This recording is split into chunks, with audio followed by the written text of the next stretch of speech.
Gotta love Todd in the nasty chat. He is ready to go, saying Zach Hyman gets on the board tonight. Off the schneid, as my friend and former colleague Jack Michaels would often say about players or teams looking to break out of a slump. Did you know that's what off the schneid means? I do. I don't know what the definition of a schneid is. I guess it's just it's a losing streak. It's a tough thing. Yeah, it's a losing streak, or I think a slump. You know what it comes from is gin rummy. Oh, really? Yes. I never knew that. I knew what it meant. I also knew when Jack would use it, a lot of people would say, I've never heard that before, which was weird because I feel even going back to my days as a youth, growing up just north of Evansburg, I knew what a schneid was. Like if I were playing, with my dog in the backyard and I was lobbing the ball for him to catch in the air and he missed 7 or 8 in a row and then he got it, I would think to myself, critters off the schneid. Yeah. Even as a lad. Anyway, I would imagine most people would know what the schneid is. Well, they do now because Jack's taught everybody. But anyway, who's looking for their first goal tonight for the Edmonton Oilers that should have scored by now? Certainly Hyman. I think you would put Arvidsson in that category. You would put Nuge in that category. That they should. I would say those players should flat out not have zeros after 6 games. You would have liked one from Ryan or Janmark by now. You probably would have liked one from Podkolzin by now, if you could get one. Which defensemen have scored? Bouchard, Kulak. Kulak's actually tied for the team. He's second on the team in goals after Draisaitl. Anyway. Ekholm's due. Ekholm, does he have a point? Oh, Ekholm has 3 assists, so we have some God bless you, Gager. Have a great afternoon. Gager's going. Love Gager. Participate in the show in the nasty chat on YouTube. Okay, I'll do the lineups first. Or by texting before we get to our likes on YouTube and what's happening there. The EST inbox is 780-218-9999. Email Reid at edmontonsportstalk.com. Follow Jason Milne on Twitter at Jason Milne, JasonMilne. Follow me on Twitter at Reid Wilkins, ReidWilkins. And, of course, follow Edmonton Sports Talk at YEG Sports Talk, all on X or Twitter or whatever Mr. Musk calls it now. Bouchard, Bouchard has a goal, but he only has 1 point. I mean, you'd like something else from him there, too. So that's, of course, we're going to preview this game. More Oilers discussion. We talked a lot about the power play yesterday. We will get into some PK discussion later on because some of the guys were, specifically Darnell Nurse and head coach Chris Knobloch were asked about the PK earlier today. Do you know where the PK ranks currently in the NHL out of 32 teams, Jay? 30th. 32nd. 32nd. You overestimated them. You know me, glass half full. It's 55%, slightly better than a coin flip is the Oilers' penalty kill. I mean, it got torched a couple games very early and maybe doing a little better. Gave up a power play goal against Dallas. Here's what we expect tonight. First of all, from the Edmonton Oilers, McDavid between Nugent Hopkins and Hyman. Draisaitl between Jeff, and Arvidsson. The forward Jeff.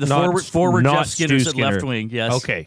Noted. Henrique between Podkolzin and Perry. Ryan with Janmark and Brown. Ekholm with Bouchard. Dermott with Nurse. And Nurse will play more on the right side than on the left side today. That's how it was put by the coach.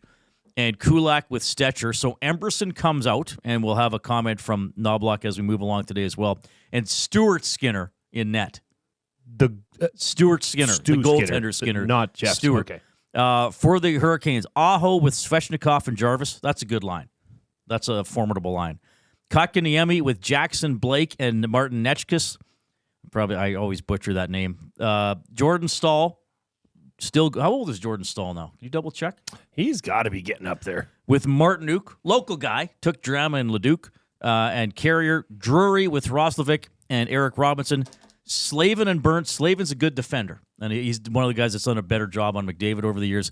Gostisbehere and Walker, Orloff and Chatfield, and Anderson is the expected goaltender for the Hurricanes. How old do you think Jordan Staal is? I should know this off the top of my head. You know it. Trust yourself. 38. Close. 36. Oh, Jesus. He's okay. He's a pup. He's not that old. I thought he was closer to 40, obviously. Still a pretty effective player. All right. So we're going to have comments from Nurse. We're going to have comments from Knobloch. This is here. Oh, right. Which we'll get into more later, but just to tee it up, why it's here. Well, it's we've made this Welder Appreciation Day on the Reid Wilkins Show with Jay Milne. If you're not watching on YouTube, we have some, what would this be called, a welder's mask? I believe it is. I don't even know all the terminology. I believe the welders in the group will laugh at this sort of mask because it's not, welders take pride in their masks. Is it old-fashioned? I think it's a little dated? old school. It's gotten me through having to make a blanket rack for my wife's horse blankets that we welded, stick welded. Okay. We were talking about that earlier. It actually, the most recent use for it I had was the Eclipse last summer. You looked at the Eclipse through your welding mask. I did. That's amazing. That's very innovative of you. Well, it's innovative. Hard on the eye. Apparently, it's actually just called a helmet. The helmet. We're getting it. Welder's helmet. All right, we didn't know, but because we learned yesterday, at least we think that we have perhaps the most welders per capita, at least among our audience. Yes. That we would have a higher percentage of welders in our audience than there would be in society, which I didn't know that I would ever know that. I didn't know we'd ever have that sort of information.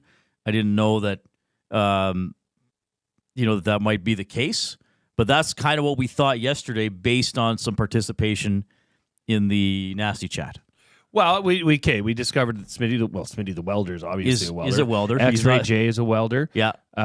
Corey B came in and chimed in, said he's a welder, and he came in late and was wondering what's going on. See, I just know Corey B is the guy who got the tattoo. Yes. Because when I was here, I don't know when it was, November? What, must have been the hangout or something? Yeah, I did the hangout.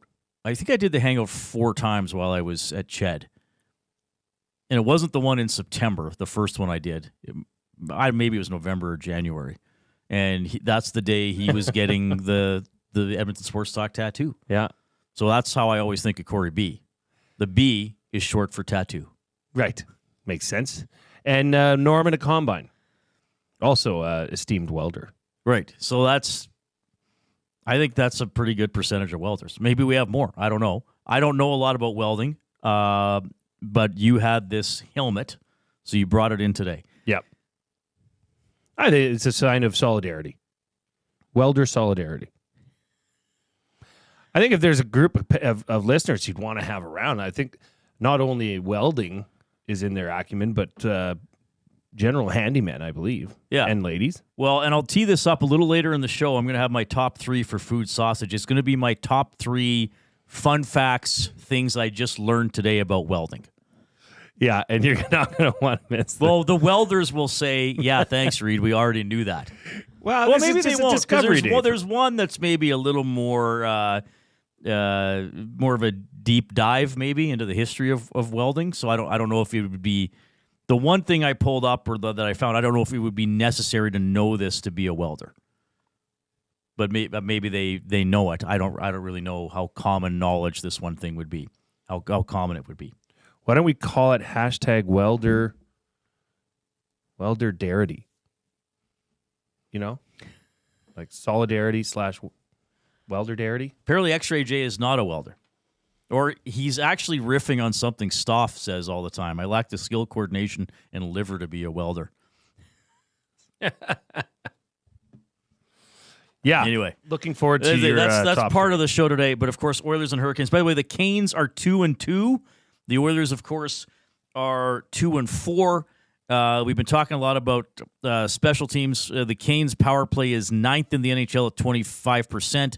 Their PK is killed off 15 out of 18. That's 83%, so it's 12th. I mentioned the Oilers' PK dead last. They have killed off 11 out of 20.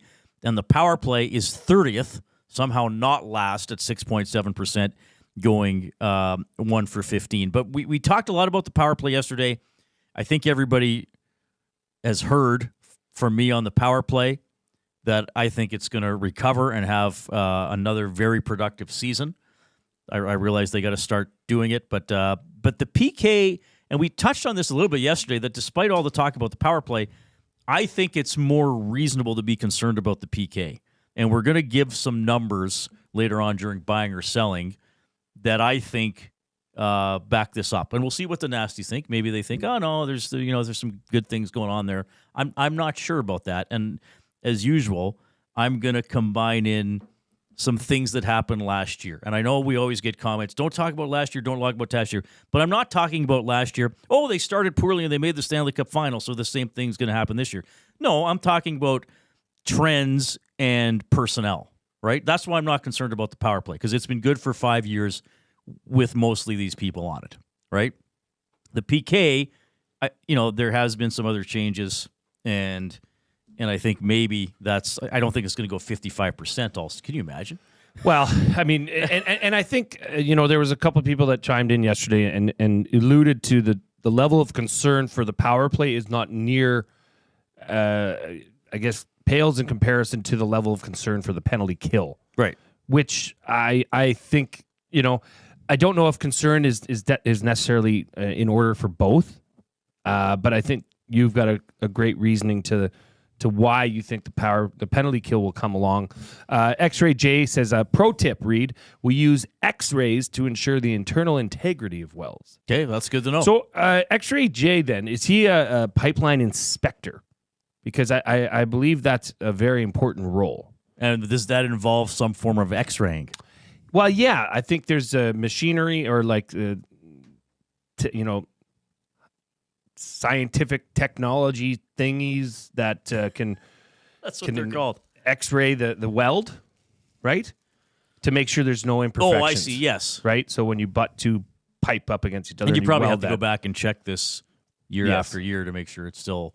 Yeah, strong. I think a lot of it can be done, and I don't know. I'm sure as an X-Ray J, as an inspector, you'll always have a higher spot in the welder's heart than me.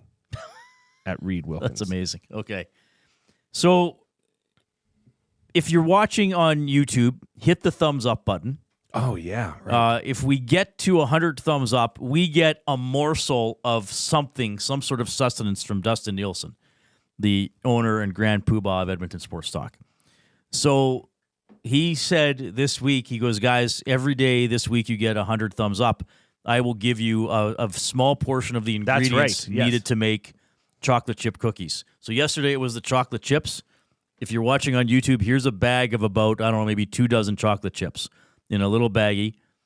So, and I believe today we'll get a bit of an egg. Crucial. If we get it. So we'll tell you tomorrow whether or not we got it, and we'll have some egg in a bag if we get it tomorrow. And then I guess we get to get some vanilla and sugar and margarine throughout the week. So hopefully by Friday, if we get 100 likes every day on YouTube, 100 thumbs up, then we'll be able to bake chocolate chip cookies. Well, maybe two. We're not getting a lot of, maybe 3. Judging by the ingredients, I think there's enough for you, myself, and the coop. Yeah, one so each. 3 cookies. It's not a dozen or anything. It's not. We don't bake for the whole staff. This isn't. Yeah. This isn't real radio. We can't afford that yet. No, exactly. Come on, Reid. Jeez. So, but along those lines, and hey, hang on a sec. Yeah, I heard you say something there. What? Are you a margarine guy or a butter guy? Because you said margarine. Oh, I have margarine in the house. Yeah. Really? Yeah. Know that. But I like butter too. We're a butter. I just find margarine's easier to deal with. I feel like that's like as divisive as talking about cilantro, or it can be. Butter Who's or ever margarine? had an argument about cilantro? Well, you either like it or you don't. How is that a divisive? Because object? There's no in between. You either love it or you hate it. That's like butter and margarine. You either are a margarine family or a butter family. There's no in between. I think for me, being a single person, margarine is just easier to store, easier and to apply. maintain. Yeah, I think butter is better though, especially garlic butter. Oh man, thank you everybody. You get that stuff. Oof. The off-topic topic is presented by William Huff. Since 1952, William Huff has provided industry-leading graphics with design, print, and install, all in-house for thousands of valued clients. Their unparalleled customer service combined with decades of industry expertise and a desire to make every job the very best it can be is what they call the William Huff Advantage. Visit their website at williamhuff.com or give them a shout, 780-454-4536. All right, in the spirit of our upcoming chocolate chip cookies, what is your favorite homemade baked good and why? What is it? Who makes it? When did you have it? What's a memory of it? Do you make it yourself? How much do you eat? Do you make it all the time? Special occasions? Whatever. Fill us in. 780-218-9099. Well, there's more. Did you hear that, Wilkins, boy? There's more numbers in a phone number now. 780-218-9999, or jump into the Nasty Chat on YouTube. Your favorite homemade baked good and why. Mine actually would be chocolate chip cookies made by my mom. Chocolate chip cookies made by your mom. They're exceptional, yes. Okay. All my life. Man.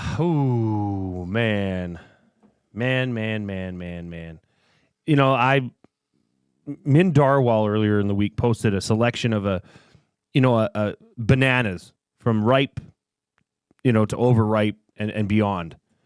And he said, at what stage do you eat the banana? And I chimed in and said that I usually wait till it goes really dark and then we use it for banana bread.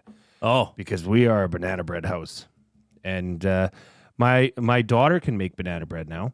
She likes to bake. But you know what's funny, Reid? When this came up, you know what my initial reaction went to? And you wouldn't know this about me because you eat these things like a drug almost. It's like you're addicted to them. okay. Those saltine crackers with the Chocolate bark. Chocolate yeah, bark. Mom makes those too. I don't know if I love consider chocolate that bark. baking. So you put down What do you mean? You throw it in an oven. Yeah, true. You put down a bed of Saltine crackers, Premium Plus, whatever. Yeah. And then, it's like this melted chocolate mixture over top, and you bake it, and then you freeze it, and then you just snap it up, and it's really good because it's salty and sweet. And I have It's more of so good. I have more of a weakness for salty stuff. Me too. Than sweet stuff. Me, Actually, that's by why far. I like chips You know what? and all that stuff. I'm going to make some tonight and bring them in for us. I got this bag. Does everybody know Zwick's pretzels on 107th? Oh, they're so good. 107th Ave, 124th There's a Street. store for Zwick's? Yes, I think it's still operational. Get out of town. So they have these pretzel bites I got at Safeway, and I ate so many on the weekend I was dehydrated. Like I was unusually dehydrated. Like I was at the Bears game Saturday just trying to ration my bottle of water that I brought. You put a bag of pretzels in front of me, it's over. By the way, we are in the James H. Brown studio. James H. Brown Personal Injury Law Firm, the heavy hitters of injury law. With over 200 years of experience, James H. Brown will get you the settlement you deserve. Visit them at jameshbrown.com today. Book your private consultation. We're going to have Jed Roberts. We had Trent Brown from James H. Brown on the show yesterday, another Double E alum, a weekly guest here on the show. Jed Roberts coming up. Tom Gazzola will hop on as we preview the Oilers and the Hurricanes. We are going to have a mystery athlete of the game. We do that every Oilers game day here on the Reid Wilkins Show. I'll give my first clue in about 4 minutes. We got a sports update right now with the Coupe for Wheelers RV.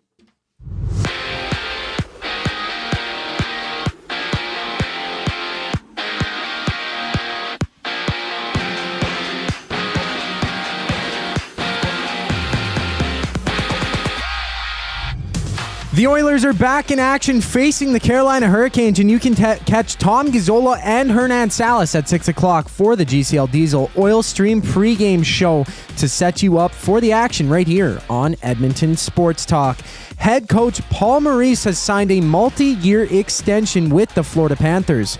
Maurice has been coaching for the Panthers since 2022, and it's a full slate in the NHL with the Penguins against the Flames, the Jets taking on the Blues, and the Canadians hosting the Rangers. For the Pens, Alex Nedeljkovic gets the start with Tristan Jarry as a healthy scratch. And for the Sens, Linus Ullmark is out with Anton Forsberg getting the start against the Utah HC. Down south, the LA Rams are open to trading Cooper Kupp. The 32-year-old has this season and 2 more years on his current deal, with the possibility of earning about $30 million in each of those seasons. The Knicks and Celtics open up the NBA regular season tonight before the Lakers tip off against the Timberwolves. This sports update has been brought to you by Wheelers RV and Boat Storage, conveniently located 5 minutes east of St. Albert. Wheelers RV is your safe and secure place to store your RV, boat, or whatever it is you want to store. Visit them at wheelersrvstorage.com to take advantage of their limited time offer. Buy 6 months and get 1 free. Go to wheelersrvstorage.com today to get your storage needs taken care of.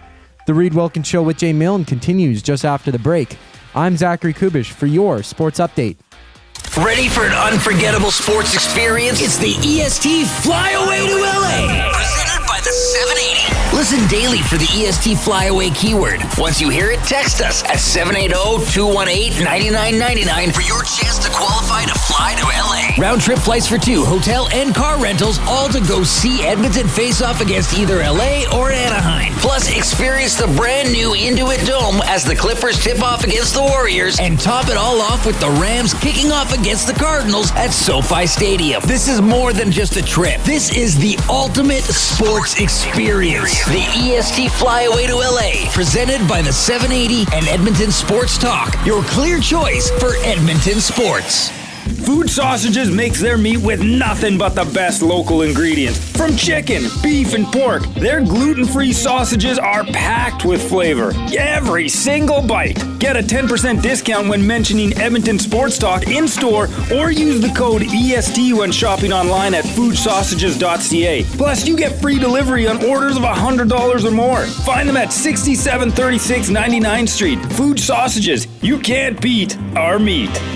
Hey Edmonton, ready to take advantage of lower rates and better pricing? South Fort Chevrolet in Fort Saskatchewan has you covered. From rugged trucks to sleek SUVs. And with over 40 years in business, you can trust that you're getting the best deal on your new ride. As the proud title sponsor of the Nielsen Show, EST listeners can drive a little to save a lot with South Fort Chevrolet's transparent pricing and down-to-earth sales team. Visit us today in Fort Saskatchewan or online at southfortchev.com. Don't feel like working? Join the Hangout. You never know what you might hear. Weekday mornings 9 to 11 on EdmontonSportsTalk.com.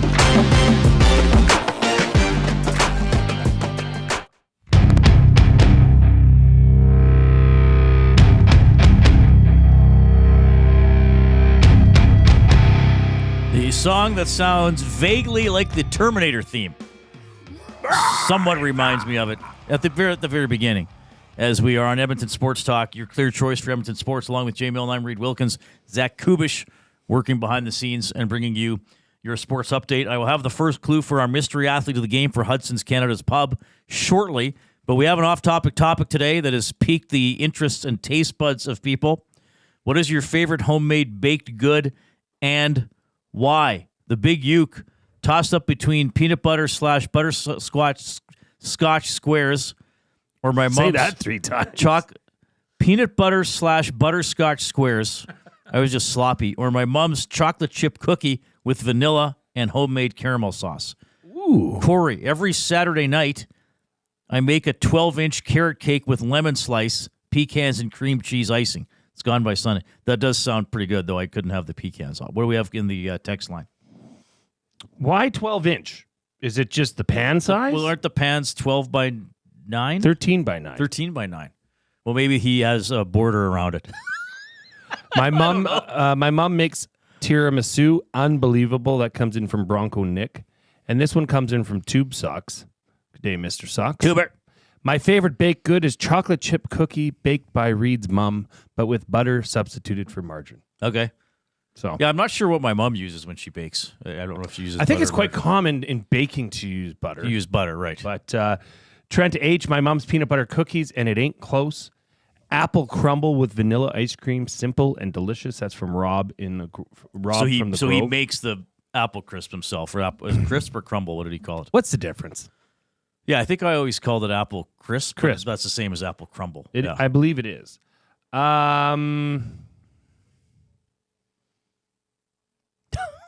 X-ray. Jay's befuddled. Yeah. You're like, A lot of befuddling going on here. My dad's peanut butter and jam cookies. That comes in from Todd Gack. I don't understand. Peanut butter and jam cookies. well, the people make peanut butter and jam sandwiches, don't they? So why couldn't you have a peanut butter and jam cookie? Just seems. I mean, the jam is compressed in between 2 pieces of bread. Are these stuffed cookies?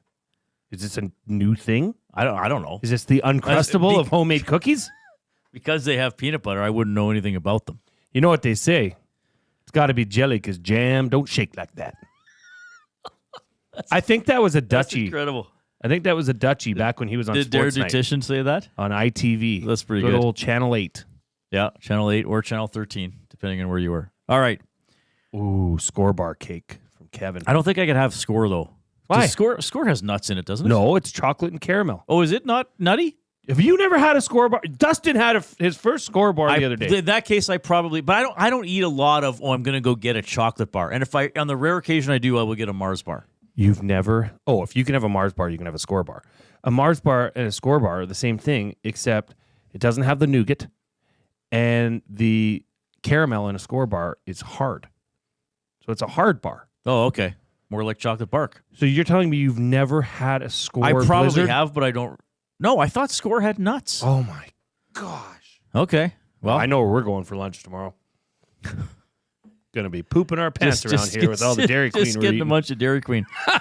All right, so this is a fun thing we started at the beginning of the Oilers season. Whenever they play on a weekday, on this show, we have the mystery athlete of the game, presented by Hudson's, Canada's pub. And the winner here is the winner today. And if you're just getting this for the first time, I'm going to give out clues periodically throughout the show. Okay? And then somebody gets a $25 GC to Hudson's Canada's Pub. Now, new rule today that Jay wants to explain. Well, we tweaked this because there are a few of you that Score has almonds. Oh God, I would have killed you. That comes in from Alicia. Thank you, Alicia, for that. So no Score, take Score off. By the way, Hudson's Canada's Pub. Join us Fridays and Saturdays, 9 p.m. and onward for our late night happy hour specials. Food starting at $4, drinks at $3.75. Okay, so I'm not going to punish VR Montenegro and Corey B, who put preemptive guesses in of Ray Whitney and Brad Isbister. So I'm not going to, those don't. That was the guy count. on the show, earlier show, wasn't it? I think so. Yeah, no, it's not the same guy. Those aren't going to count against. You have 3 guesses in total.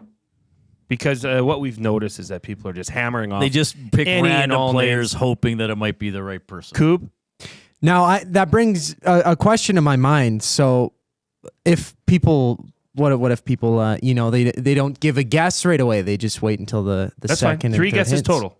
Okay, so there's no penalty For the if you show. wait or anything? It's not Okay, 3 okay. guesses per clue. clue, It's no, 3 no. guesses total. Gotcha. Total, right. So if I give one clue and you send in 20 guesses, Jay's going to disregard. You can't win. Okay? Score does have nuts. Score has almonds. Score has almonds. Jane is trying to kill Reid. Almonds, yeah. I'm not trying to kill Reid. I Thanks, just did everybody. not. I did not think it has almonds. Thanks, everybody. I appreciate Sorry, Reid. your for- concern about my safety. Will not be getting a score blitz. I knew there was a reason I didn't have a score bar. So it's going to be a series of clues given out periodically over the show, and it's all leading to the mystery athlete of the game. As we've done this thrice before. Thrice. Twice or thrice? Thrice. No, we didn't do the first game of the season. We did it twice last week. We didn't. I don't think we had it on the home opener day, did we? Okay, well, who were they? The first one was Teddy Purcell. No, And we've then- done... And then it was Mike Fisher. And that's it. No, we've done another one. Was there a Philadelphia one? The day they played the Flyers? Had to have been. Had to have been. I can't remember. Or was that Teddy Purcell? There was a flyer because he was a former Oiler as well in the Cam Talbot trade, Anthony Stolars. So this is the fourth one. So I'm going to give a clue, and again, we don't start by saying, oh, it's a tennis player or it's somebody who was a Blue Bomber from 1975 to 1985. We just say it's the mystery athlete of the game. Okay, the guesses have to come in to 780-218-9999. First clue, Cubs. First clue is Cubs. That is all we have for the clue. Okay? 3 guesses maximum. Okay? Got it. 780-218-9999. First clue is Cubs. We'll do the next one. We'll do one before 4. I think we should. Do the next one before 4 o'clock. Yeah, and hammer that thumbs up. We've got a lot of people watching. A lot of people want to hear about your breakdown and assessment of these line changes, which we will get into. Well, we can talk a little bit about it now. Sure. Sorry, where were you going? No, that's it. I was saying smash that thumbs up button. Because we're going to have Cubs, C-U-B-S, VR Montenegro. It's not Cups. I put the clue in the chat. Yeah, Cubs. Cubs. That's all I'll say. Cubs. They're trying to get more out of you, right? Yeah, they're always trying to get more out of me. I think that's a troll. Everybody wants more of me. Oh, and happy Lou, you're disregarded as well. Your guess was disregarded. Who? Lou. Oh, you're talking to somebody. Okay. He guessed Lou Dort. No, that's incorrect. All right. 780-218-99. Cubs is the first clue. And a happy Welders Appreciation Day to all of the welders that are listening and watching now or in the future. We appreciate you all. I was surprised to see Nurse on the right side today. Because I think, and actually Darnell talked today a little bit about that he needs to ramp up the physicality, perhaps, and that, you know, maybe last year he wasn't as physical or as assertive as he needed to be. You know, he's a player who's talked about a lot, and you know, you and I, and you know, I've been talking about it for a long time too, and you're certainly getting used to it. I get it that a lot of people don't like the contract. I get it that he's not a $9 million defenseman. Contract is signed. Okay, he needs to be the best version of Darnell Nurse that he can be, right? To steal a line from Zach Hyman. I would say the last third of last season and stretches of the playoffs, he was not. And I wonder how this is going to work tonight. I mean, the guys were, you know, when I came from practice and I was like, Nurse is on the right side. I mean, a couple guys were like, maybe that's the solution. Maybe this unleashes a new Darnell Nurse. I mean, we knew that a left shot player was going to have to play the right side sometimes, given who they have on the team. I thought him and Stetcher were actually not a bad pairing. Now, maybe it's still the time of the season where the coach wants to look at some few different combinations and give some chances. I was a bit surprised Emberson is coming out tonight. I didn't mind his game on the 2 on the road. But that's what the coaches decided. And again, we'll hear from Knobloch throughout the show as we move along. The thing about Darnell is, like, I just want him to get back, and maybe he started to this year. I mean, again, as we've been saying, it's only 16. Just get back to being himself. And Nash is saying, don't forget he was hurt last year. Yeah, fair enough.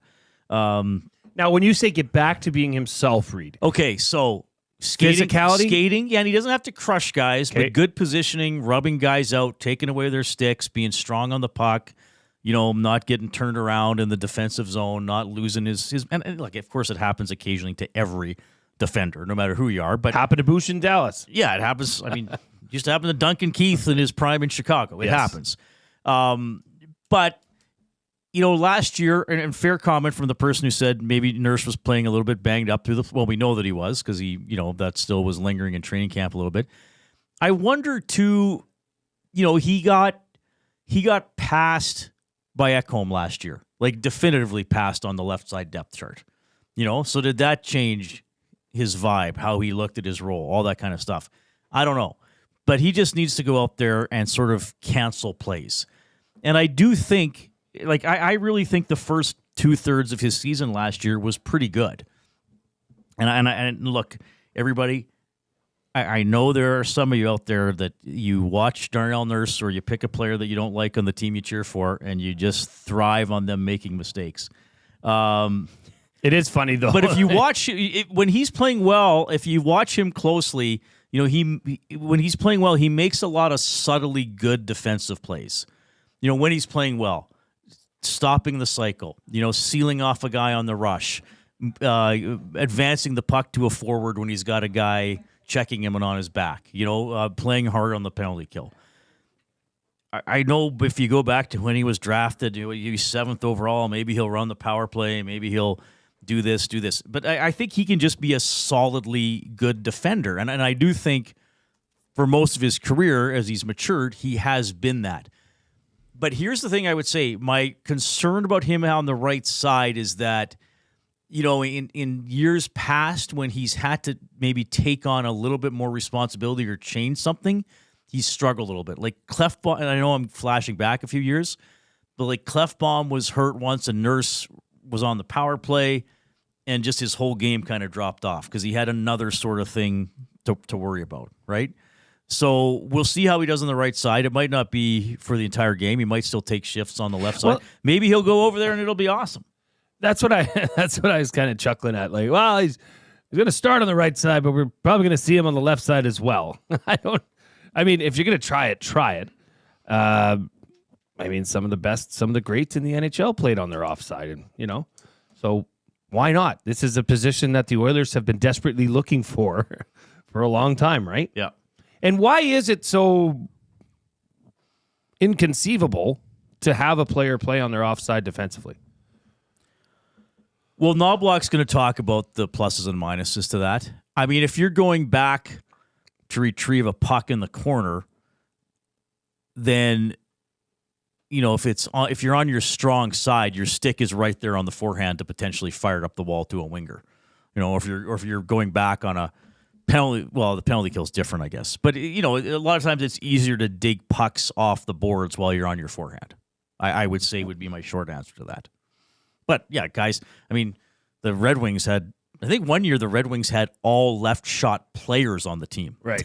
Right. So you had 4 wingers and 3 defensemen. Well, Bobby Orr and Ray Bourque, to name a couple, played their off side defensively.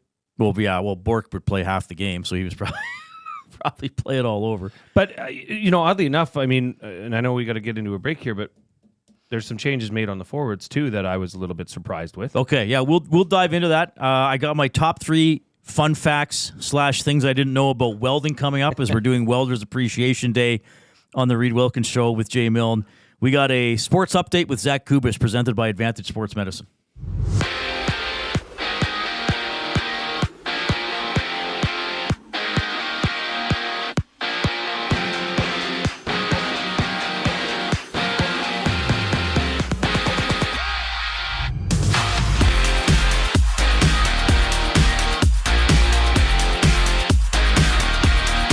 The Hurricanes facing the Oilers with the GCL Diesel Oil Stream pregame show live with Tom Gazzola and Hernan Salas, only on Edmonton Sports Talk, right at 6 o'clock.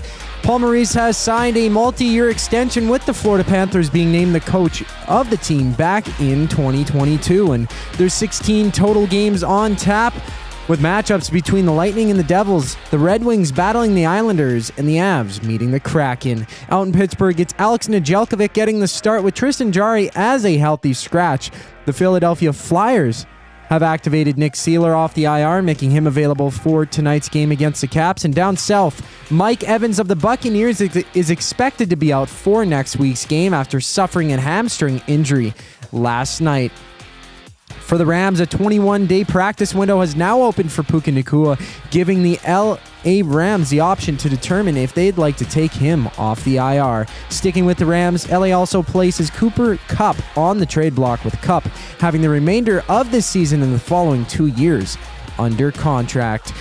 To open the NBA regular season, the Knicks play the Celtics before the Timberwolves take on the Lakers. This sports update has been brought to you by Advantage Sports Medicine and Physiotherapy. Get treated like a pro with their highly skilled crew. Whether you're recovering from an injury or looking to enhance your performance, Advantage Sports Medicine and Physiotherapy uses the same locker room approach trusted by the best in the game. Find them online at advantagesportmed.ca. Just after the break, the Reid Wilkins Show keeps rolling on. I'm Zachary Kubish with your sports update. The grand opening sale at Sit and Sleep is almost over. This is your last chance to take advantage of the special introductory sale prices on all mattresses. Stop in today for a free pressure point scan using cutting-edge technology so sleepologists can identify the perfect mattress for you. Right now, get free local delivery on any mattress over $7.99 and receive a free bamboo cooling mattress protector. Enjoy grand opening savings with every mattress on sale. Join us on location today for the final celebrations at Sit and Sleep in South Common next to Planet Fitness. Don't miss out the grand opening sale in soon. You want the heavy hitters on your team, both on and off the ice.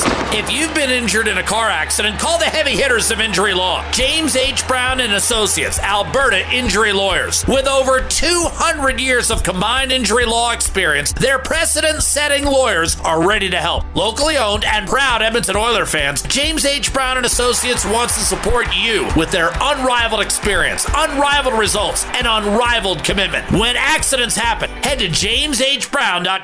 A&W has a deal for you. What's better than one A&W Mama Burger made with a perfectly seasoned grass-fed beef patty topped with pickles, a slice of onion, ketchup, mustard, and teen sauce served on a toasted sesame seed bun? 2 Mama Burgers for only $9.99. You can enjoy 2 of these delicious, mouth-watering Mama Burgers for only $9.99 at participating A&W restaurants in Edmonton, St. Albert, Sherwood Park, and Devon. What a deal! And to make it even more convenient for you, most A&W drive-thrus are open 24 hours. Edmonton Sports Talk delivers a mass audience of key, influential customers to your business, all while you associate your company brand with the biggest names, the hottest sports news, and teams from every league around the globe. It's where fans go to get their sports fix and where our partners find the most loyal consumers. Contact us today and see how our team on Edmonton Sports Talk can score the biggest goals for your business. With various advertising options available, email business@edmontonsportstalk.com or head to our website, edmontonsportstalk.com.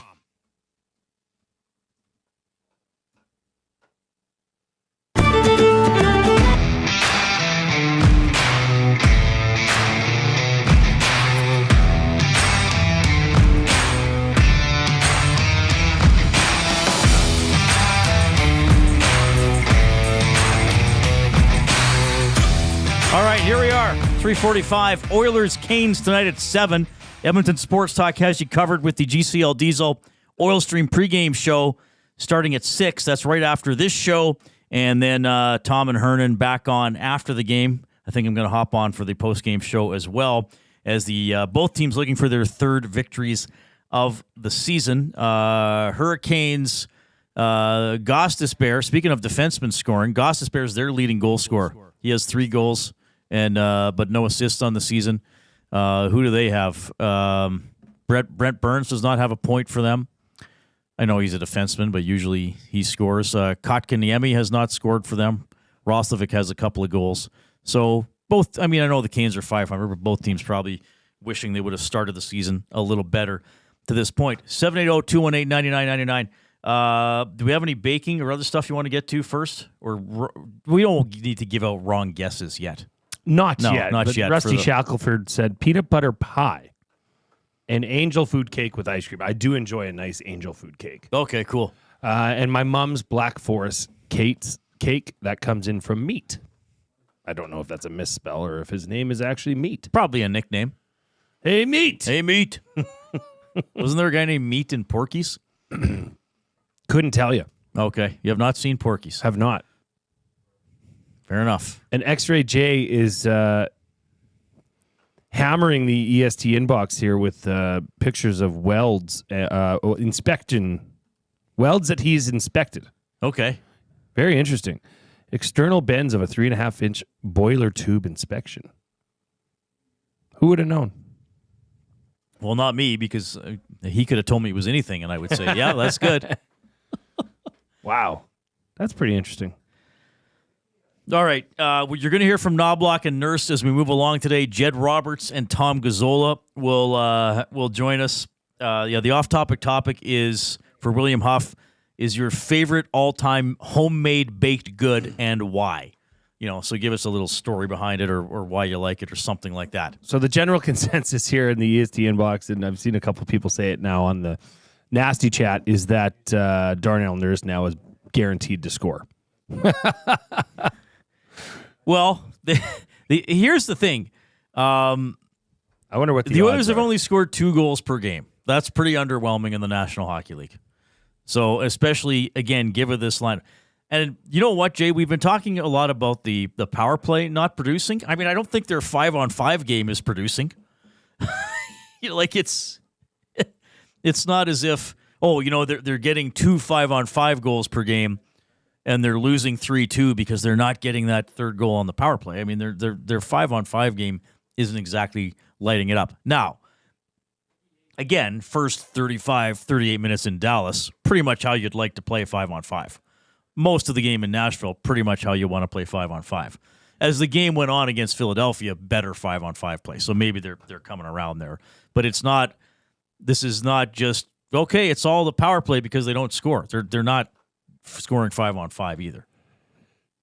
Darnell Nurse is plus 1,000 to score a goal. So if you bet $100, you win $1,000. This is on Cool Bet. Yeah. So if you bet $5 on it, you return 55. Oh, pretty, right. Pretty okay. good odds. Yeah, that is pretty good. Who's the longest shot? Did they do it for every player? Not every player. I think for the most part, they just do people they like. So the biggest odds would be Jacob Slavin. Slavin, yeah. Slavin. I did that before, Slavin. That's okay. He's a good player. Ekholm's plus 1,000. So they put on guys who might, so they probably wouldn't put in. I wonder if they had Kulak last week against the Predators. He probably wasn't even listed. They don't have Kulak listed. This is at coolbet.com. The player with the most, I guess, the highest probability of scoring is Zach Hyman at plus 147, oddly enough. Well, he's going to score eventually. I think that is a pretty safe bet, power play or otherwise. Again, the lines today: McDavid, Nugent-Hopkins, and Hyman, Draisaitl, Jeff Skinner, and Arvidsson, Henrique, Podkolzin, and Perry, and Ryan with Janmark and Brown. Emberson will be the healthy scratch on the blue line. Ekholm with Bouchard, Dermott with Nurse, and Kulak with Stetcher, and, of course, Stuart Skinner in net. All right, so we are having some fun here with the Reid Wilkins Show with Jay Milne, Welder Appreciation Day. This isn't one of those national days where it's today is Pet Your Cat Day or today is today's a bad day for us. Apple Turnover Day. Today's National Nut Day. Well, yeah, it actually is National Nut Day, so I wouldn't be celebrating that by eating anything. We're just doing Welder Appreciation Day on our own because we had some good chats with welders yesterday in the Nasty Chat, and they're showing a lot of pride today again. So this is my top 3 for Fuge Sausage, the best sausages you will ever eat, locally made and packed full of flavor. Order online or visit them in-store at 6736 99th Street. Take advantage of their EST discount, 10% off your order by entering the online code EST, or just mention Edmonton Sports Talk in-store. Free delivery in Edmonton on orders over $100. As Fuge Sausage says, you can't beat our meat. So, for example... Okay, I'm the customer today. Okay, I'll be the clerk. Hi, how are you? Oh, great. How are you doing today, sir? Oh, I'm doing well. I'd like to buy some sausage. Oh, sure. Well, let's EST! go. Oh, 10% off. I knew it. That's exactly how it'll play out, everybody. I think so. I think it would be just fine if you yelled If you just walk into Fuge Sausage and yell out EST, Edmonton Sports Talk, whatever, get your 10% off. All right. So here are my top 3 things I didn't know / fun facts about welding. Because to be honest with you, I know next to nothing about welding other than it's a thing that can be done. Well, you probably, this was a lot of information for you. Yeah. So first of all, and I wonder if the welders in our audience know this one. At least this is what I found by doing the Google machine and some very surface level research. The oldest known example of welding, small golden boxes from over 2,000 years ago.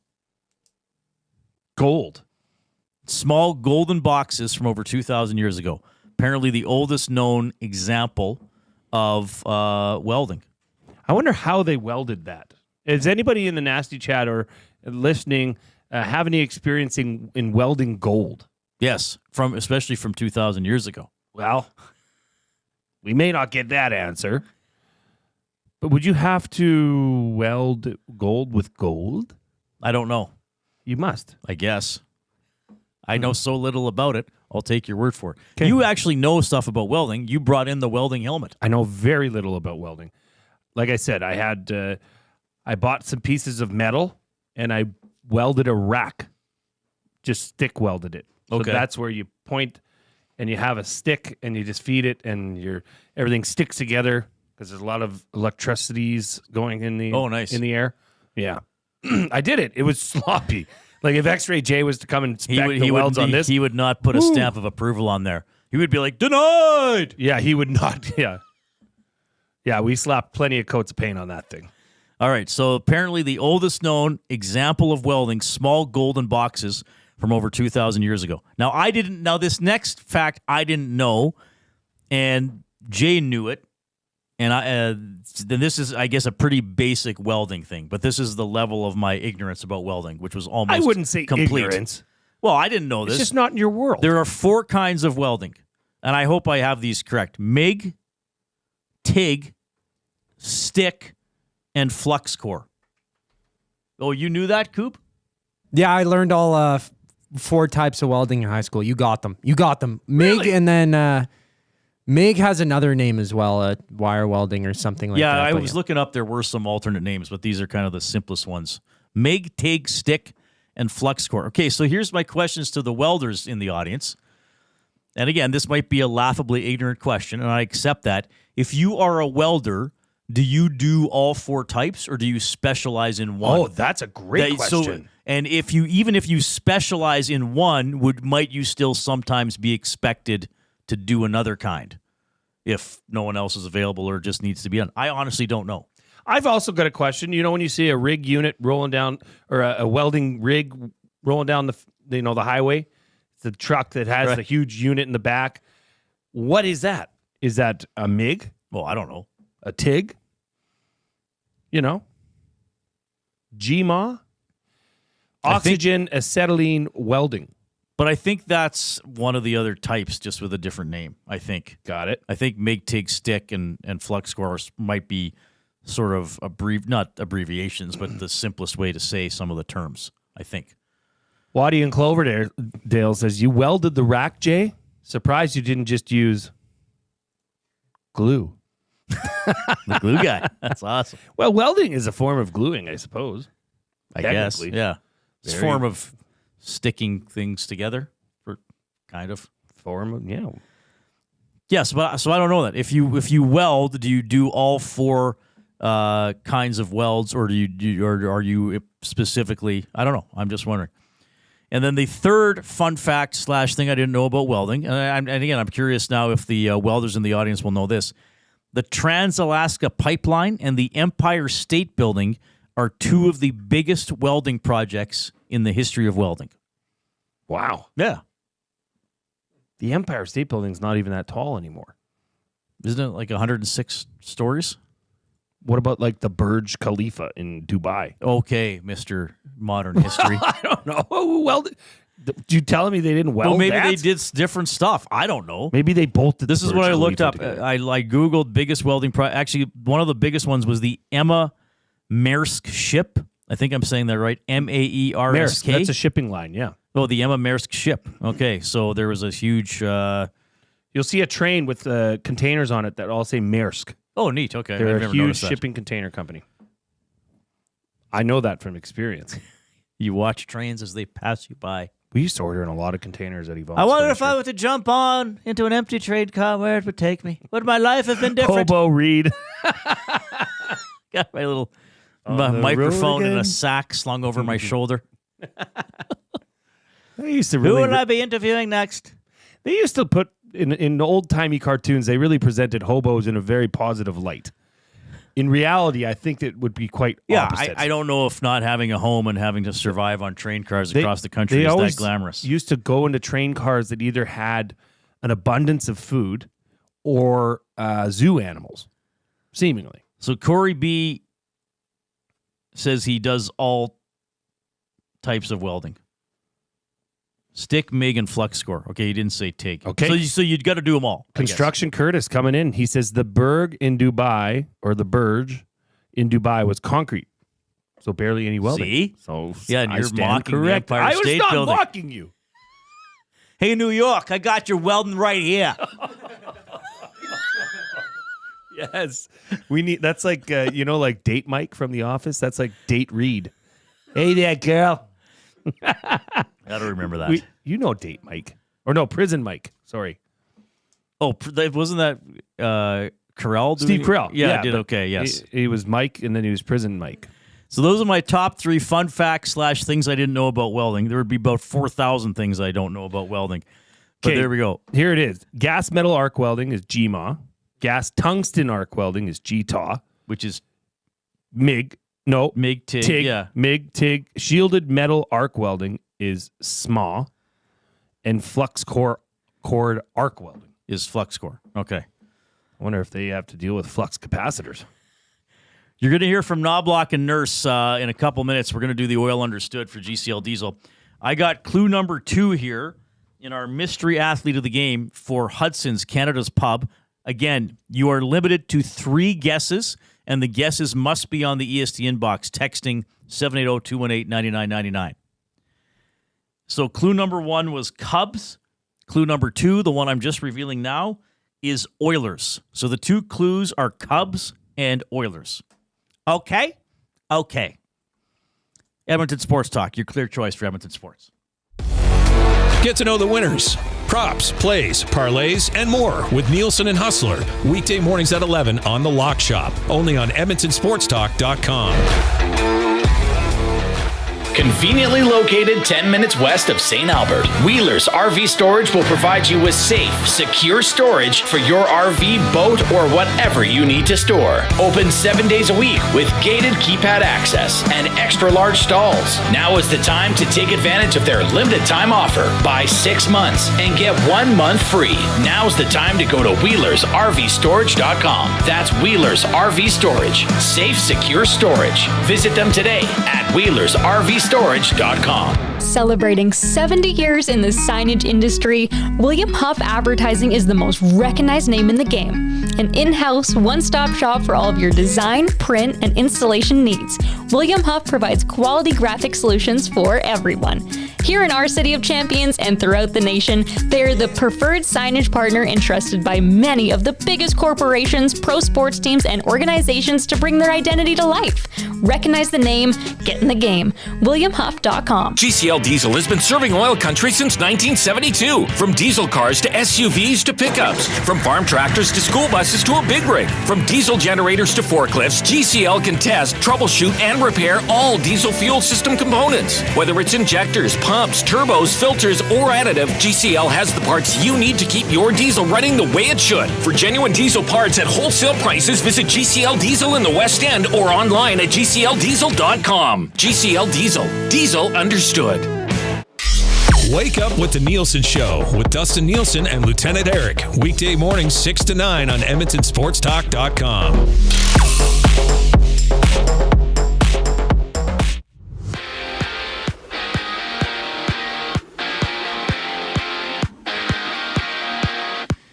The Oilers are back in action facing the Carolina Hurricanes, and you can catch Tom Gazzola and Hernan Salas for the GCL Diesel Oil Stream pregame show live at 6 o'clock right here on Edmonton Sports Talk. Head coach Paul Maurice has signed a multi-year extension with the Florida Panthers, and Maurice started his coaching tenure with the team back in 2022. It's a full slate in the NHL with the Penguins against the Flames, the Jets taking on the Blues, and the Canadiens hosting the Rangers. For the Pens, Alex Nedeljkovic gets a call in between the pipes with Tristan Jarry as a healthy scratch. Linus Allmark is out for the Sens with Anton Forsberg getting the start against the Utah HC. And down in the NFL, LA Rams are open to trading Cooper Kupp. The 32-year-old has this season and 2 more years on his current deal with the possibility of earning $30 million in each of those seasons. The Knicks and Celtics open the NBA regular season before the Lakers tip off against the Timberwolves. The Reid Wilkins Show with Jay Milne continues right now. I'm Zachary Kubish, keeping you up to date.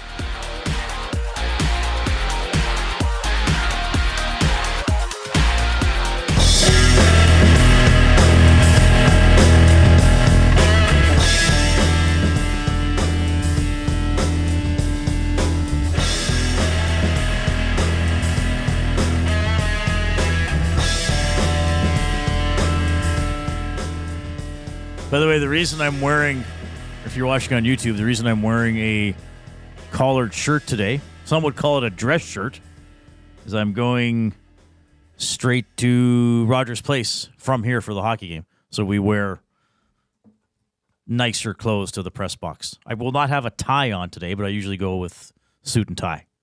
Today I'll just have suit, this shirt, no tie.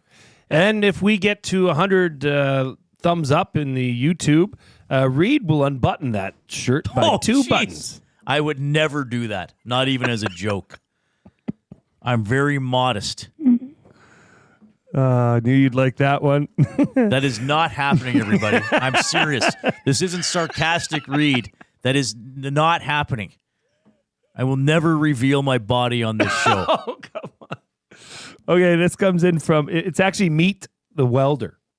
Meet.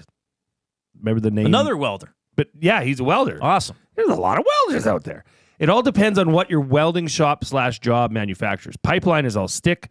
Pressure piping is usually a combination of flux core or stick and TIG. And structural, such as buildings, etc. Steel is usually stick or wire welding.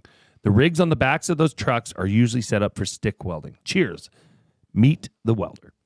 Thank you. That's a very... I like texts like that. Informative, to the point, polite, excellent stuff. Very well done. Coyote Steve pointing out the Golden Gate Bridge was apparently a massive welding project as well. I guess that makes sense. Yeah. I've never been to San Fran, Oakland, Bay Area. You've told the story about your trip there. Yeah. I'd like to go there. Apparently, they start painting the Golden Gate Bridge from one end, and they continue to the other end. Yes. And by the time they're done, they have to go back and start No over way. again because of all the salt geez. water. That's crazy. From the ocean. I have had a few friends go to San Francisco. A guy I used to know ran the marathon in San Francisco, and I've heard such mixed reviews about San Francisco. Depending on the weather, because it was a guy I used to work with. Like he said, the day he ran the San Francisco Marathon, there's some path like under or near the bridge down below, and he said it was so foggy you couldn't see the bridge till you were almost practically on the trail right underneath it. And I've had some people come back from San Francisco saying like, yeah, it was like, it was 19 but raining and windy and it felt like +5. And then other people have gone and been like, oh man, Bay Area, like just beautiful. When we went, it was beautiful, except for all the, pigeons and seagulls that pooped on our heads in the Oakland Coliseum. You were targeted. Yeah. Well, everybody at the end of the game, near the end of the game, literally everybody starts pulling out umbrellas. And it's sunny. It's beautiful. And we're all sitting around, what the hell's going on? Right. What are these crazy people? Are we part of a bit? And then just... That's incredible. Yeah. Jasmine reminding everybody, NBA regular season starts today. She put FYI in the text to me. Thanks. LeBron is playing with his son tonight. What's the kid's name? Bronny? Bronny. Is he going to be better than LeBron? Anybody could probably be. not. Anybody could be. Yeah, Dustin. LeBron stinks. Looney Len, this is just breaking news.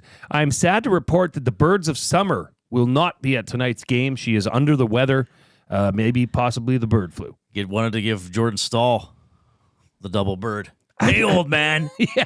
What do you think of these? That would be a hard one. You're is twice half my his age. She's half his age. All right. 780-218-9999 is the EST inbox. Nasty chat off and running on YouTube. Again, we read some of your comments, but there's a lot of just internal chatter that Jay and I stay out of it too because people just start talking to each other. Give us a thumbs up on YouTube. We are we're in striking distance of 100, and then Dustin will give us the next ingredient for us to bake chocolate chip cookies. He gave us chocolate chips for reaching 100 likes yesterday. Yes, which I have in this bag right now. That's melting. We'll have to eat those. Maybe I'll take all the ingredients home and I'll give them to my children. And over the weekend, because I'm assuming we're going to get there every day. Right. And then they can make cookies for Uncle Reid, as they call you. Do they call me Uncle Reid? They do. Why? I don't know. Is that what you call? Because you're like a brother to me. Someone who's close to the family. We've never done that with non-family members, so they really must like you. Oh, they called me that on their own. So you didn't say, "Oh, I'm working with Uncle Reid." No, I would never say that because I'm not their uncle. Yeah, but you're like my brother. That's true. All right. We are going to do... Oh, here we go. This will be interesting. We got some audio here, too, from today. The Oil Understood, presented by GCL Diesel, providers of the best diesel engine components around. From turbochargers to injectors, fuel pumps to sensors, they are the critical engine component experts. Proud to serve Edmonton and Northern Alberta for over 50 years. Now a proud partner of Edmonton Sports Talk and the Reid Wilkins Show. GCL Diesel. Diesel understood. Okay. So, headline today, I guess one of them, Darnell Nurse, left shot defenseman, playing on the right side with Travis Dermott. And here's what Knobloch had to say about Nurse being on the right side. There'll be more shifts on the right side tonight, and I think that'll benefit him. I think there's pros and cons of playing your offside. One, in the offensive zone, getting the puck off the wall makes it a little more difficult, but a lot of other things is beneficial. Carrying the puck into the zone, being on your offside, you can protect it, you can get it up ice a little bit easier. If you do get the puck in the offensive zone with control, carrying the puck to the middle is much easier when you're on your offside. Defending off the rush, being able to check is easier on your offside. So there are benefits. There are things that are a little more difficult. Tonight we'll see him having some shifts on the right side and left. Okay, so probably going to play both sides, and maybe so he'll have a different partner at sometimes than Dermott. So that's what he said, getting the puck off the wall, that's harder on your backhand, right? To retrieve it and then make a quick pass to break out. He said if Nurse is rushing the puck, which he does sometimes, he will carry it into the zone, maybe a little easier to protect on your backhand because you can shield your body with it. Shield the puck with your body a little bit better. And he did say defending off the rush. So if a player is coming down the offensive left wing and they're between Nurse and the boards, Nurse's right hand holding his stick is going to be closer for an angle off or a stick check or something like that, as opposed to having to reach across his body with it on the other side. Very small detail. I imagine some people might be saying, okay, come on, Coach Knobloch, like how much of a difference is that really going to make? But hey, that's what he threw out there. And again, it sounds like Nurse will be playing both, though probably more on the right. Well, and this is a very simple, concise statement by Induced Comics. If it helps Nurse's offensive game, then I'm all for it. I find, the one thing that I wish had improved more on Darnell's game is, a couple times a year he sifts that wrist shot through from the point or the left wing boards, maybe through a screen or it gets tipped. I think he had a game-winning goal in Boston. I think it might have been the year before last, so 2 years ago, late in the game. He put one through a screen and it went in. But a lot of times that kills the play. I wish he was a little better at finding a passing seam or taking a higher percentage shot. Now, I know there's been some years where he's had pretty good goal scoring totals, and I probably am nitpicking a little bit here. And look, as I said earlier, I know when he was drafted, when you're drafted that high, there's high hopes to be, well, quite frankly, Bouchard. So I guess the Oilers did get a very offensive defenseman in the top 10. So if Nurse is in the offensive zone, I guess if he's on his backhand, he's not going to put the puck toward the net. You're not going to take a 55-footer on your backhand like you might to try to take with a hard wrister. So maybe he's going to have to try to drive the net or look for a play a little bit better. Because I do think with his speed and size, if he goes down the wall on somebody, he's might have the ability to take it to the net and create some chaos that way. Sure.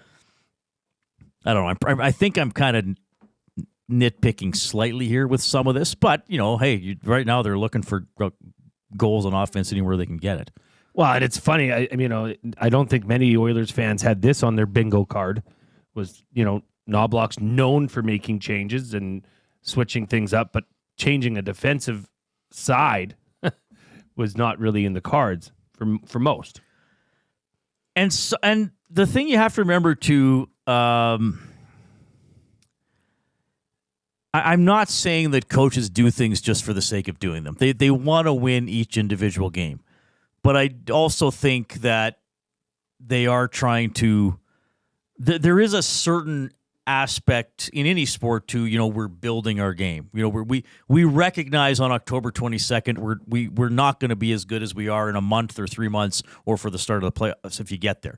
I think that would be fair in any sport to say that.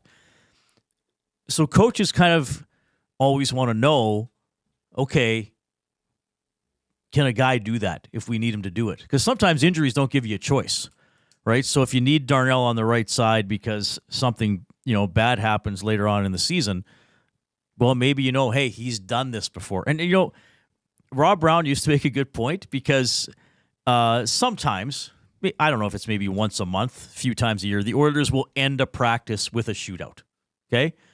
And if you are stopped, you are out. If you score, you go on to the next round. Okay? So, Rob would always say it might seem like it's a fun activity because it gets the players hooting and hollering and you can hear some trash talk back between the goalies and the shooters. But if you go to a shootout, you want to win the game, you want to get the extra point, okay, it goes beyond McDavid, Draisaitl, and Nugent-Hopkins. Remember in L.A. last year? Remember who got the game-deciding goal? I think it was just after Christmas that went fourth? It was Derek Ryan. Okay. Remember who used to be good in the shootout for the Oilers? It was a guy I know, Mark Letestu. He used to take shootout shots. So, yeah, you do something in practice, or even if you're in a game and you do something for a couple of shifts, you do it well enough, a coach might think, I guess I can maybe trust him in that situation. So anyway, we'll see. Here's what Nurse had to say about being on the right side with Dermott. When me and Travis played together, I thought we were actually pretty good, pretty fluid out there. Just we're both lefties, so whoever ends up over there ends up over there. Over the course of practice, the last couple of days, could do a few more reps over there.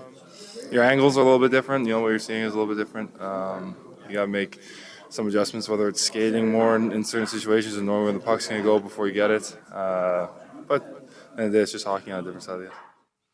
And Matt Hyman in the Nasty Chat, and I sort of touched on this, when defending off the rush, you could argue defenseman sticks are naturally in a better position on their offside. Yeah, that's because you could be closer to poke check a guy or maybe try to seal a guy off, something like that.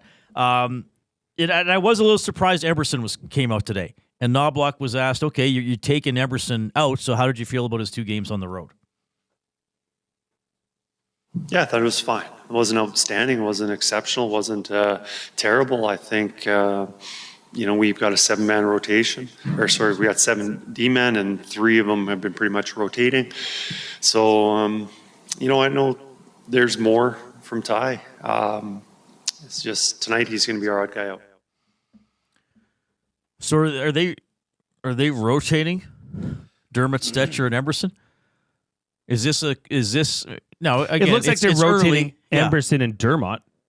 Not like Stetcher's. Well, because Stetcher missed the first 2 games, but he's been in for the last 4. Is he up to 4 games now? Yeah, right. So he seems to be the commonplace, right? Whereas Dermott and Eberson.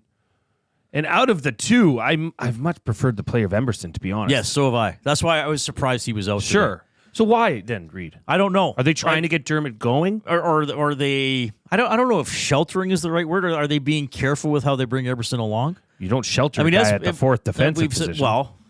Right, and playing an off wing. But maybe that's. Maybe this is not so much about Nurse changing his side as it is trying to get Dermott going on another side, on his off wing as well. Well, maybe because he needs somebody to sort of grab a role here on the back end. I mean, Eberson is interesting to me. I mean, a lot of potential, praised by everybody who saw him in San Jose, but of course the drawback in oil country is like, well, he's played about half a season. How do we really know? So is this? I don't know. Could this be a coach saying? I admit this might be silly, but could this be a coach saying, okay, he's going to sit every 3rd or 4th game because we want his confidence to stay high. We don't want to put him in a position to fail. We want to be able to pull him out and sit. I don't know. Coyote Steve said Josh Brown will be the first call up. Eberson will go. I don't think they would send Eberson down. And I don't know if they're eager to bring Josh Brown up either. No, I don't think so. We know who the first call-up's going to be, Reid. Come on. Oh, I think he's talking about defenseman, though. Yeah. Well, I think forward we have a pretty good idea about that. So anyway, those are a few of the comments there from Nurse and Knobloch about this change. And as always, we'll see what happens as the game actually unfolds. As we know, lineup changes, pregame skate lines last as long as your team is playing well and in the game.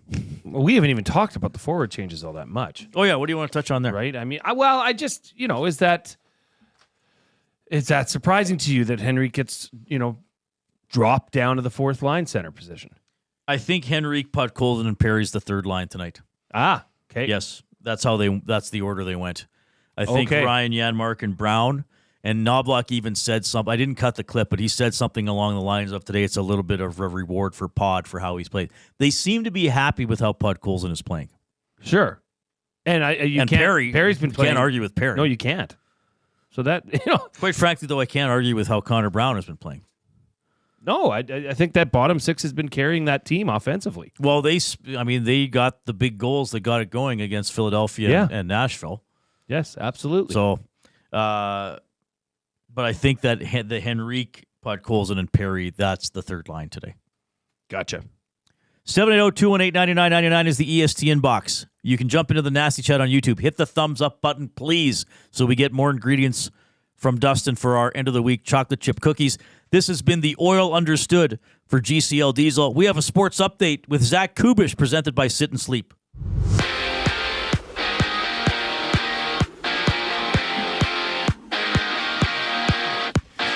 The Edmonton Oilers host the Carolina Hurricanes with Tom Gazzola and Hernan Salas live for the GCL Diesel Oil Stream pregame show at 6. And right now it's the Flyers playing the Caps with that game scoreless early in the first period. Other games see the Rangers and Canadiens, Canucks with the Blackhawks, and the Flames battling the Penguins. In Pittsburgh, it's Alex Nedeljkovic getting the start with Tristan Jarry as a healthy scratch. And out in Florida, Paul Maurice has signed a multi-year extension with the Panthers, being named the coach of the team back in 2022. Staying around that area, Mike Evans of the Buccaneers is expected to be out for this week's game after suffering a hamstring injury last night. For the Rams, a 21-day window has opened now for Puka Nacua, giving LA the option to determine if they'd like to take him off the injury reserve. Sticking with the Rams, LA has also placed Cooper Kupp on the trade block, with Kupp having the remainder of this season and the following 2 years under contract. The NBA regular season kicks off tonight with the Knicks playing the Celtics before the Timberwolves take on the Lakers. This sports update has been brought to you by Sit and Sleep. The wait is over. Sit and Sleep is now open. Celebrate with 20,000 square feet of savings on the trendiest furniture, home decor, and mattresses. Apply for your Sit and Sleep card today to make no payments for 18 months interest-free. Sit and Sleep. Find them beside Planet Fitness in South Edmonton Common, or check them out online at sitandsleep.ca. Right after the break, Jed Roberts joins the Reid Wilkins Show with Jay Milne. And I'm Zachary Kubish, keeping you up to date. Ready for an unforgettable sports experience? It's the EST Flyaway to LA. Presented by the 780. Listen daily for the EST Flyaway keyword. Once you hear it, text us at 780-218-9999 for your chance to qualify to fly to LA. Round trip flights for two, hotel and car rentals, all to go see Edmonton face off against either LA or Anaheim. Plus, experience the brand new Intuit Dome as the Clippers tip off against the Warriors, and top it all off with the Rams kicking off against the Cardinals at SoFi Stadium. This is more than just a trip. This is the ultimate sports experience. The EST Flyaway to LA, presented by the 780 and Edmonton Sports Talk, your clear choice for Edmonton sports.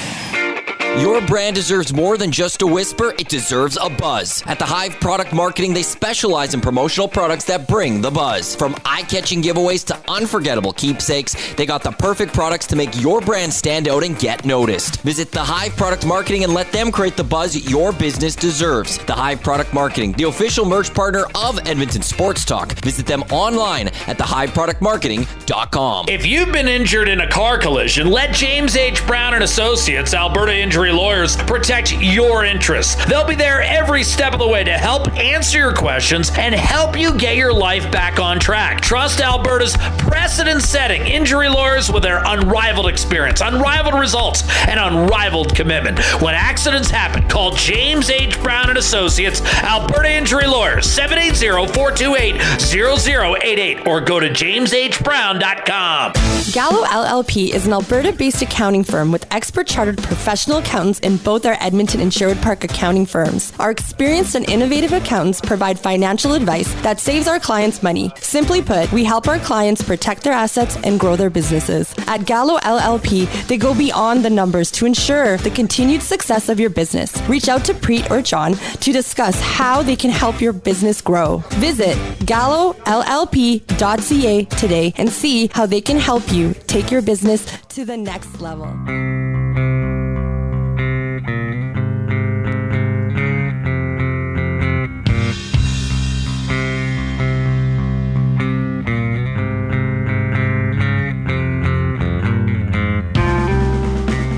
right, one NHL game already underway. Washington leading Philly 1-0 about 7 minutes into the game. And a big tilt in this one. Maybe you've already seen it pop up in your Twitter feed. You'll see it on the highlights. Delorier against McElrath. Very extended and spirited bout. Delorier's helmet was off, and it looked like it got caught in the collar of his jersey, and it's got it flopping around, and he's punching McElrath. Yeah, they went at it for a while, throwing a lot of bombs, and I'm watching it again for the second time, exhausted after, and then they sort of smile at each other at the end as the linesmen get in there. What a tilt. We got to maybe and then see if you can get that. Delorier's going off the ice and giving the pump up the crowd symbol or a signal. Yeah, it's on the Sportsnet Twitter feed, Zach, if we're able to bring it up later. But yes. Incroyable. Good old fighting. 780-218-9999 is the EST inbox. Hop into the Nasty Chat on YouTube. Give us a thumbs up. We're almost there. We're almost at 100, so please help us get over the top so we get more ingredients for chocolate chip cookies from Dustin Nielsen. We, of course, are in the James H. Brown's. Visit them at jameshbrown.com today and book your private consultation. We had, we will be giving away a pair of tickets courtesy of Trent over at James H. Brown on tomorrow's show. We're doing it tomorrow? Okay. We're going to do it tomorrow because it's a Friday game. No, right. We're going to do it Thursday. Reid, I'm all up in my days whenever you want to do it, I'll do it. Thursday, we're going to do it. So listen for that. It's going to be good. These are excellent seats. In fact, our next guest, Jed, has sat on these seats, but I know you want to give some the clue. first. Yeah, sure. we do have Jed in 20 seconds. Our third clue in the mystery athlete of the game for Hudson's Canada's Pub, Whalers. So text in your guess, maximum 3 guesses to 780-218-9999. The 3 clues so far: Cubs, Oilers, Whalers. Cubs, Oilers, Whalers. All right. Our regular guest on Insights. Oh, my God. I can't believe I just did that. Oh! I got to put a nickel in the jar. That is awful. Almost 2 months in, and I'm doing that. Our next guest on the Reid Wilkins Show with Jay Milne is Double E alum Jed Roberts. Jed, how are you doing? I'm doing good. How are you doing? You guys sound time. We're having a very good time, and always happy when you hop on the show.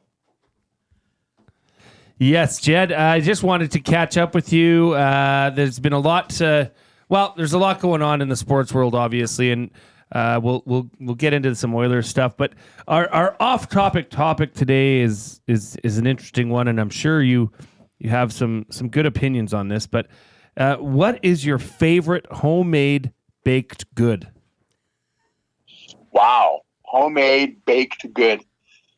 All right. Well, I'm going to be a little bit off of the beaten path here with this one because my grandmother used to make the most incredible beer bread. And this is a Presbyterian minister's wife making this. So it was the only time we ever saw a hint of alcohol in the house. And I can just, it makes my mouth water just thinking about it. So I'd have to say beer bread, but it has to be homemade. Okay, but what is beer bread? Beer bread. Just you instead of using water to make your beer, to make your bread, you use beer. Yeah, beer bread. Was this a Pilsner, an amber ale, maybe a Guinness? What are we talking here for beer, Jed? We're talking Pilsner. Wow. Okay, I'm gonna make beer bread this weekend. That's very specific taste. It was unbelievable, exceptional. Okay. It usually didn't last maybe more than 20 minutes. It was usually gone. Throw a little butter on that. Did you throw a little butter on that bread? Pardon? I said, do you throw a little butter on that bread? Can Jed hear us? Jed, are you there? Yeah, I'm there. Yeah, you're just cutting off. Okay. Okay. All right. Hey, Jed, we've been talking today all day about how Darnell Nurse has been, essentially switched to the other side in the defensive pairing with Dermott. And is it going to work? How's that going to work for him as a player? How did that work for you as a defensive lineman? Do rush ends particularly play to the strong side of the field or the short side of the field, or is it something that you can be pretty, I guess, ambidextrous with in your rushing? Well, I think that On defense, I think you're probably not as apt. I think at least in the Canadian Football League to have a guy playing one side or the other. I think that typically guys flop and they get used to rushing from both sides. So I don't know if that analogy really serves, but I do know that on the offensive side of the ball, if you're talking about an offensive tackle, there's a huge difference between right tackle and left tackle, just by virtue of, the right tackle is more of a run heavy sort of guy that, you're running to your power side, to the side that the quarterback can see. And then your left tackle is more of a guy that's, protecting the quarterback's blind side. So that might be a better analogy. And I would say that it definitely makes a difference. I think guys have a preference one way or the other. But the great athletes, I should say, have the ability to, kind of figure that out. But if you get a guy, for example, I don't know, there's been guys that played, offensive line for many, many years, and they get used to just setting one way, left or right. And it can be a bit of a challenge for guys, especially when you're talking about hockey and you're talking about the way you shoot and the way you set up and all that. I think of that. I mean, I can't even imagine, I have so much respect for the guys that play ice hockey and just the timing and the I think a lot of what's going on with the Oilers right now is it's just that they're trying to figure each other out. They're trying to, there's so many new faces in this lineup. The guys are trying to figure out, where they're supposed to be setting up and, does he like it this far, or, behind him or whatever. I couldn't even begin to guess how all the variables involved. So I definitely think it makes a big difference. When you're thinking right or left. The best comparison I could make would be like offensive line, where a guy's used to setting up as a left tackle, protecting the quarterback's blind side, or you get a guy like Chris Morris who's, beating the crap out of people on the run there, every time they fire off the ball. So, you just get used to setting up a certain way, using your feet a certain way, always going one direction. And when you're asked to do, the other thing and go the other direction, it can be a bit of a challenge because you're not used to it. Instead of it being automatic, now you got to think. And when you think, then people tend to make mistakes. From your experience, I'll just kind of, whether you want to talk about as a player or as an observer, and you're obviously a fan of the Elks and the Oilers and just watching sports in general, but when something's not going well, did you want or do you want a coach to change things at the first sign of trouble? Or are you more like trust the athletes to figure it out, give them every opportunity to figure out themselves before you meddle with a lineup or scratching somebody or play calling if it's football or line combinations if it's hockey? You know what I'm getting at? Like, what's your threshold for saying we got to change something? Well, you're talking kind of apples and oranges because in the NHL, you got 82 games, right? And in CFL, you got 18. So your window for tinkering, you looked at the Elks this year, they were tinkering on offense until they ran out of time, and it cost the guy his job. So in the NHL, there's a lot more forgiveness for that because, the Oilers last year, got up to 2-8 start and it didn't look too great, or I don't know how many games they lost there, but baseball and hockey are kind of similar, and I guess maybe basketball too, because you've got like a game every other night, and it's a bit more forgiving in terms of trying to get the chemistry kind of going with, especially when you start getting new faces into the lineup like the Oilers did this year. But in football, you don't have that much time. So and it's always been my experience. You give them a game or two, and then, and the other variable is how long has the guy been with the team? Like you get a guy like Draisaitl, they're going to give him a lot more time to sort, himself out than they would say a Stecker or a Dermott. Those guys are just kind of on borrowed time right now, and they can find another guy to try to bring him in. But man, I don't envy the general managers now with the salary caps and stuff. It used to be a lot simpler and a lot easier just to find a guy, but now you can't even afford half the guys you bring in. So it's really complicated, and it's very, very. I think that in hockey they give a guy a little bit more time, I think, but in football I don't think you have that much time. You have a game or two tops, maybe. Jed Roberts joining us this afternoon on the Reid Wilkins Show with Jay Milne. That's 4:33. Yeah, and that's the big debate, right? And one we've been talking about the last couple of days. Do you tinker with the lines? Do you tinker with the power play, which they're not going to do because it's been historically good. I think they do got to figure something a little bit out on the penalty kill, which Jay and I are going to dive into a little bit later on. Jed, we should touch on the double E here before we go. What if anything will you take out of Friday's game? Like, I know if players put the equipment on, they want to win. The coaches want to win. Neither of these teams are going anywhere in the standings. Toronto probably wants to stay healthy for a playoff game. Will there be any individual or team performance that you'll assign any weight to after the game on Friday?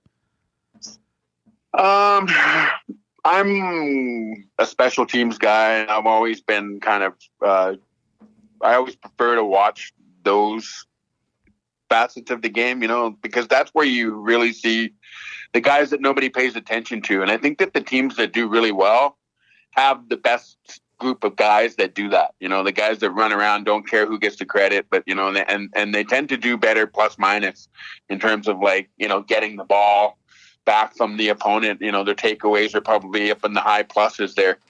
I think that's one area I think that the Elks really had a tough time this year. If you look at their tackle stats, I think there's 3 guys tied for 10 special teams tackles, which is extraordinarily low.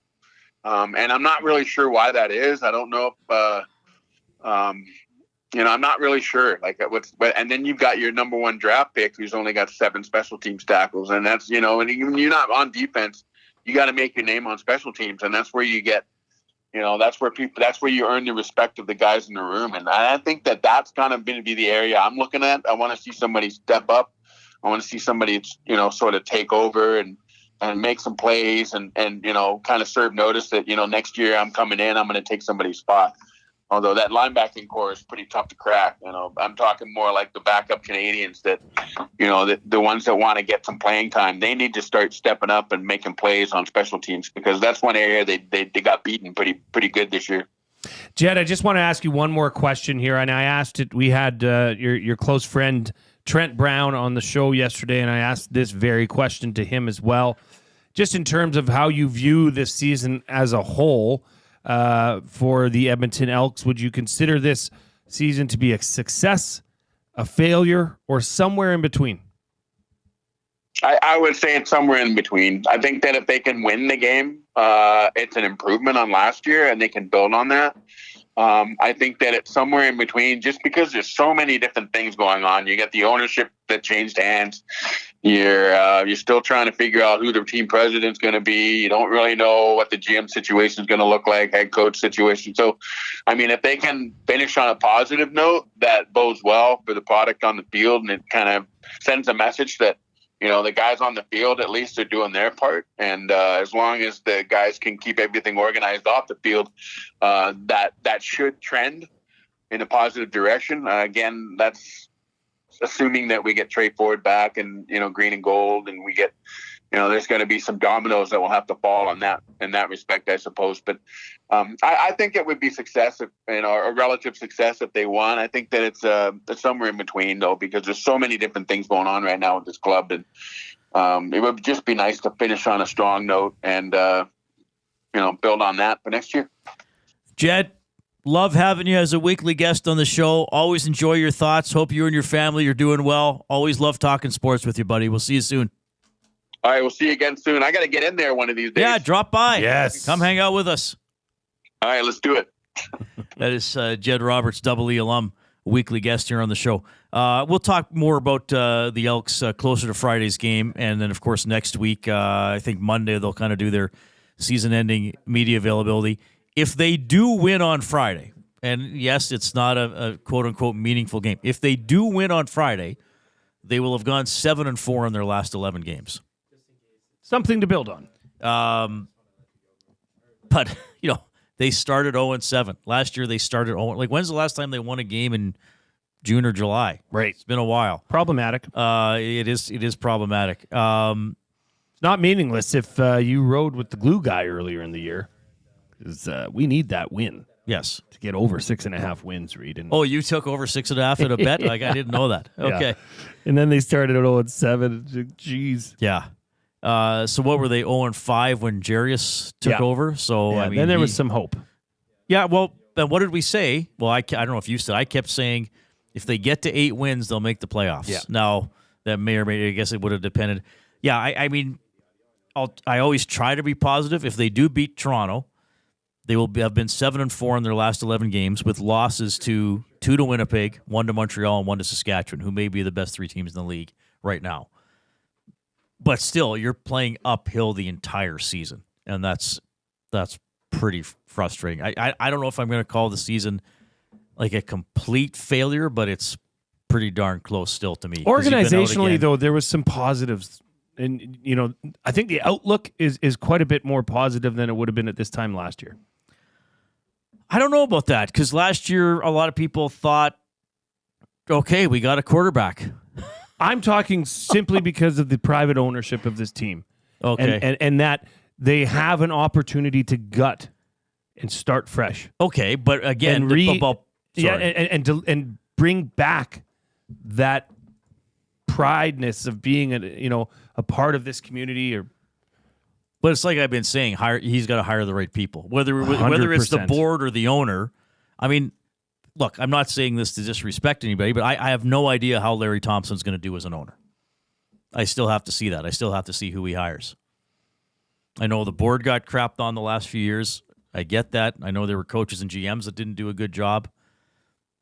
But I'm still kind of, you got to show me something now with this franchise, regardless of who's making the decisions. It's another big time. I don't know if, as a season ticket holder, I don't know if I feel better than I did a year ago. I really don't. Well, I have it on good authority that the process is nearing an end for the president. Yeah, we might get somebody next week. Who knows? I would imagine. I would say the sooner the better, so they can move on. Anyway, plenty more on the Elks closer to game day on Friday, and then next week is when we put their season to bed. 780-218-9999 is the ESTN box. Jump into the Nasty Chat on YouTube. Give us a thumbs up. We are at 99 thumbs up. Who wants to be the 100th? And then we'll get another ingredient from Dustin Nielsen for our chocolate chip cookies.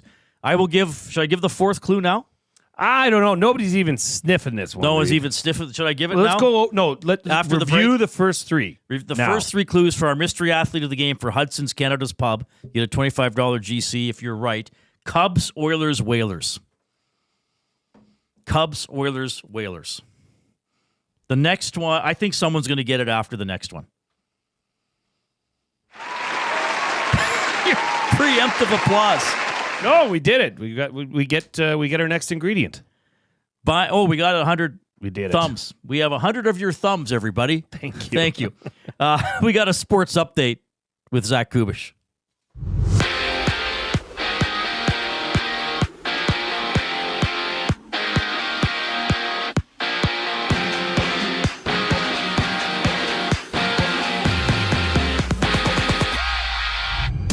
The Oilers are back in action against the Carolina Hurricanes. You can catch Tom Gazzola and Hernan Salas at 6 o'clock live for the GCL Diesel Oil Stream pregame show right here on Edmonton Sports Talk. Right now, the Caps lead the Flyers 2-0 late in the first with the Wild and Panthers having puck drop just moments ago. In about 5 minutes, Lightning face the Devils. And for the Pens tonight, Alex Nedeljkovic gets the start with Tristan Jarry as a healthy scratch.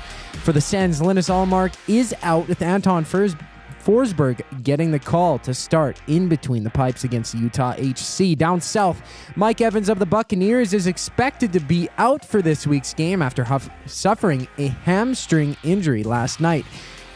LA Rams are open to trading Cooper Kupp. The 32-year-old has this season and 2 more years in his current deal with the possibility of earning about $30 million each of those seasons. The Knicks and Celtics open up the NBA regular season before the Lakers tip off against the Timberwolves. This sports update has been brought to you by Paramount Flooring.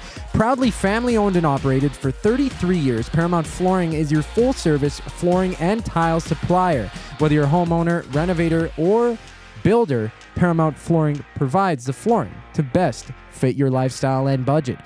Visit their showroom that's open 7 days a week at 10707 184th Street, Paramount Flooring. Flooring for the life that you live. The Reid Wilkins Show continues just after these messages. I'm Zachary Kubish for your sports update. Conveniently located 10 minutes west of St. Albert, Wheeler's RV Storage will provide you with safe, secure storage for your RV, boat, or whatever you need to store. Open 7 days a week with gated keypad access and extra large stalls. Now is the time to take advantage of their limited time offer. Buy 6 months and get 1 month free. Now's the time to go to WheelersRVStorage.com. That's Wheeler's RV Storage. Safe, secure storage. Visit them today at WheelersRVStorage.com. 780 is just another lame-ass, low-budget local shop. Homegrown right here in Edmonton. 780 is both the shop name and their in-house clothing brand that celebrates all things unique to E-Town. They also work with close to 1,000 local vendors from the 780 to help promote and get their brands off the ground. Check them out online at 780.com or at any of their 5 locations at Southgate, Londonderry, Kingsway, St. Albert, and the Outlet Mall by the airport. Fuge Sausages makes their meat with nothing but the best local ingredients. From chicken, beef, and pork, their gluten-free sausages are packed with flavor. Every single bite. Get a 10% discount when mentioning Edmonton Sports Talk in-store or use the code EST when shopping online at fugesausages.ca. Plus, you get free delivery on orders of $100 or more. Find them at 6736 99th Street. Fuge Sausages. You can't beat our meat. At Mind 360, we invite you to embark on your mental health journey in a safe and comfortable space. Conveniently located in St. Albert, Mind 360 has a diverse team of experienced clinicians that offer a broad range of tailored services for children, adults, and families. Furthermore, we are very proud to serve our military, veterans, and first responders. If you're looking for counseling, treatment, or assessment, understand that you are not alone. Contact Mind 360 at mind360.ca to book an appointment today.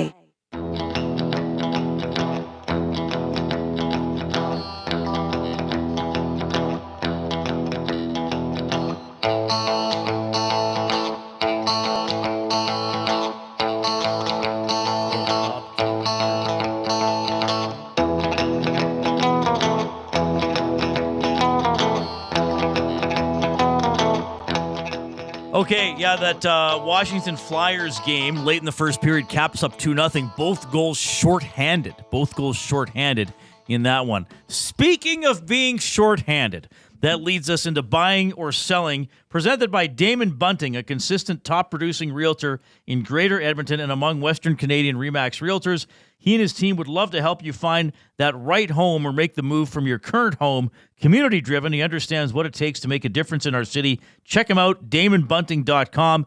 Instagram, his handle, Damon Bunting Real Estate. He joined us in studio for a segment last week, which was a lot of fun. We're going to have him in again. Okay, so buying and selling. And here's, I teased earlier, we're going to get to the penalty kill a bit, or chat about the penalty kill. Buying or selling, were expectations for the penalty kill too high this season? All right. So here's where, as I say, I always like to give a little bit of context, Jay. You do? So what do we remember about the penalty kill? What was our most recent recollection of the penalty kill? That it almost was maybe the biggest reason the Oilers won the Stanley Cup. A 94.3 penalty kill percentage in the playoffs. So in the playoffs, the Oilers' penalty kill was 94.3%. They allowed 4 goals against while shorthanded. Wow. They scored 3 goals while shorthanded, including some pretty important ones. So over 25 playoff games, the Oilers were -1 while shorthanded. That is remarkable. And again, it almost won them a championship. And you know, usually teams that win championships, even good teams or great teams that win championships, often have to have something extraordinary happen, either that they do or they get a break or something. Like, do you remember the Patriots weren't the Patriots yet, but they won that, I think it was an AFC championship game in Pittsburgh, and they blocked a field goal, and the guy the Patriot player got the ball, and he was about to get tackled, and he lateraled. And, you know, when the Steelers won the Super Bowl the year they beat Pittsburgh, every game they called a gadget play, a trick play that worked perfectly. All good teams, but you need other stuff, good things to go your way, maybe a little thing to be unusually good to put you over the top. And the Oilers' PK was almost that thing during the playoffs. So we remember them going 94.3%. So the expectations were high for the PK. We talked about it. A lot of the Nasties have brought it up even before the season and as the season started. And this is why I'm saying with the power play, to me, it's the same players. The PK doesn't have Fogle, doesn't have McLeod, doesn't have Desharnais. You've lost players who helped the PK be what it was. You still have guys back, and you have other guys killing penalties who should be good, but you've lost some guys. And then you also, I'm going to ask everybody to remember this as well. During the regular season last year, for all 82 games, the Oilers' PK was 79.5%, 15th overall. So pretty much the very definition of middle of the pack in the NHL. And then I thought, okay, well, I got to double check, though. Maybe it ramped up late in the year. So I just looked after February 1st. So, basically after coming back from the All-Star break. In that stretch of games, the Oilers' penalty kill was 28th in the league, 74.3%. So, and now they've changed some guys. So, look, I don't think anybody thought that the Oilers' PK was going to be 94% for a whole season or even maybe for a stretch of games. But I think there was maybe some reasonable hope it could be 82, 83%, be top 10, but that's not who it was last year. So that's why I'm, buying or selling. Were the expectations simply too high for the Oilers' PK? No, It's 55% right now, which is insanely low. Yeah, I mean, just for those reasons you gave, I'd be buying on that statement because this penalty kill unit, number one, has not had enough that much time to gel, and that's a big part of that. You got to know what's going on behind you.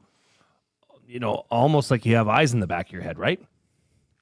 Here's what head coach Chris Knobloch had to say about the penalty kill struggles. I think it's a little bit of everything. I think we've been a little bit slow. I think we've been getting used to each other, who's been out there. I don't think we've had as many saves as we did in the playoffs.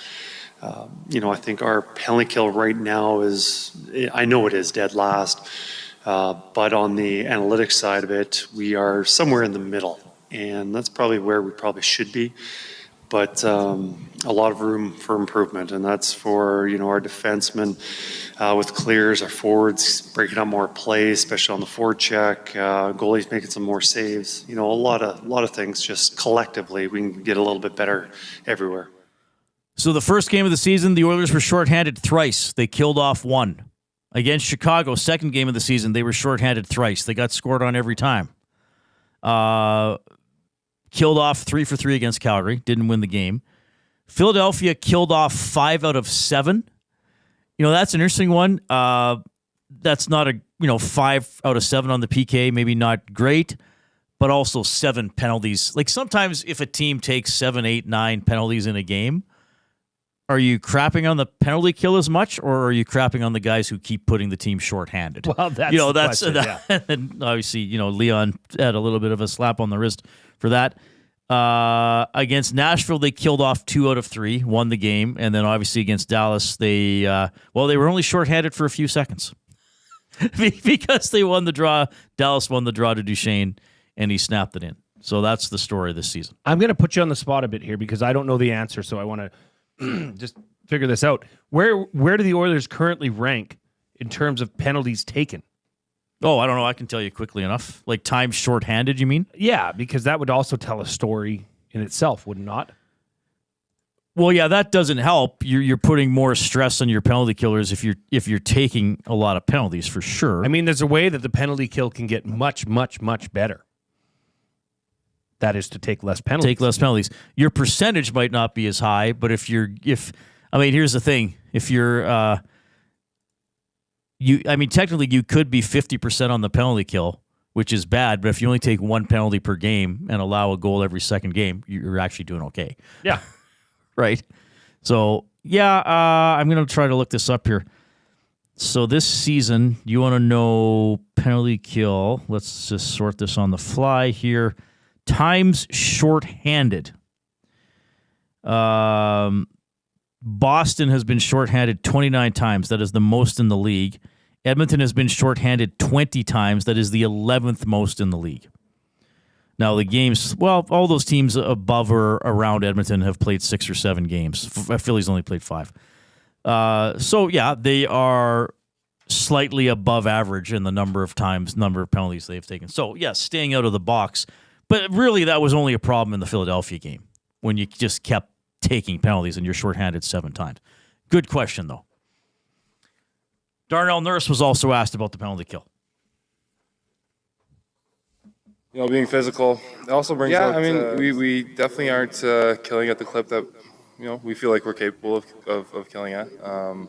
With that said, I remember last year we went through a stretch where, it was kind of like we were building our penalty kill and building a lot of those core foundation steps that made us successful in the playoffs. And I think in a lot of senses, we're looking at our kill right now, and there are some areas that when we're out there killing on our toes and being instinctual, like we're doing some really good things, but the puck is going in the net. So we got to find ways to clean up those big chances that we're giving. But like I said, there's also an element of us as a PK. We take such pride in it, and we get talk to any guy that kills in our group. It's one of the things that we really take pride in. So we're building that foundation. We don't want to get discouraged because you don't want to get slow and back up. For us, when we're aggressive, we're our best.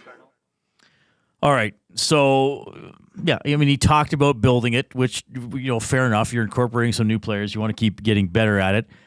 They were just so good last year, and they often talked about this, like we know our roots on the penalty kill. And that's just, okay, the puck is over there. Where am I going to fill a lane or to force the power play team to put the puck where we want it to go? And I noticed that so much last year on the Oilers PK. They wouldn't skate necessarily at the man with the puck. They would say, okay, he's there. He's already got the puck. I'm not going to steal it from him. I'm not going to charge at him and let it. I'm going to go up this way, up high, so he doesn't have the cross ice pass or the pass back to the point. We're going to force him down in the corner. And good PKs also do not they don't go after 50-50 pucks. It's like, okay, that guy's going to get the puck. There's no sense me going over there and trying to check him. Bobbled puck or puck where a guy is turning around to try to retrieve it, okay, I'm going to attack him and try to force him. And the Oilers were so good at that last year. And as those playoffs went on, you just felt like, oh, big deal, there's a penalty. Like you felt like the Oilers might score as much as the team on the power play might score. So I think they're incorporating some new guys. And we talk a lot about teams watching film and adjusting. Attacking teams are going to do that with the Oilers PK as well. But it needs to improve. It needs to improve drastically. And I think, as I talked about yesterday, it's more concerning to me than the power play. Because I think the power play will come around. And quite frankly, even if the power play didn't come around, you can survive having a lackluster power play if you have a good penalty kill. Because at least you're not giving up goals. And you can try to win the game 5-on-5. So who's different on the first penalty unit from last year to this year? So Ryan, Nugent-Hopkins, Janmark, and Brown are still killing. Fogle and McLeod are gone. And Arvidsson and Henrique and Podkolzin have had penalty kill time this year. Because Nuge is still on the first PK unit. Yeah, it's Nugent Ryan usually, right? But that would have been Fogle last year, is what you're saying. Well, Fogle and McLeod were usually together. On the second. I was just sort of listing off the guys that killed the most. Can you find out who has been on the ice when they score? Yeah, Smitty, you can sort all that stuff. I don't know if I'm going to be able to do it now. And Ro Nelson, yes. Philip Bro, is that still the case, Ro? I saw that a few days ago. Broberg has not been on the ice for a goal against for St. Louis. 5-on-5, maybe a shorthanded goal. But we're talking about the penalty kill here. But the PK has not been good. But they've lost some guys. I mean, Vinny just ate pucks. He would just block any shot, and get in the way. So there are some adjustments here. But I think they got to happen pretty quickly. And again, this is more of a concern for me than the power play not scoring, because A, I think the power play will score, and B, you can actually survive on a below average power play if you have a really good penalty kill. Because again, at least you're keeping pucks off the board. We have our mystery athlete of the game for Hudson's, Canada's Pub. Text in your guest to 780-218-9999. Maximum of 3 guesses. Jay's keeping track. We have not had a winner, obviously. The 4th clue out of the 5, if we need them, is 49. So the clues are Cubs, Oilers, Whalers, 49. Those are the clues. Cubs, Oilers, Whalers, 49. Someone's going to win a $25 GC to Hudson's, Canada's Pub. Tom Gazzola coming up after 5 o'clock. Get all the latest news and takes on everything Oilers with Dustin Nielsen and Tom Gazzola on the Oil Stream. Live at noon, Monday, Wednesday, and Fridays. Only on EdmontonSportsTalk.com.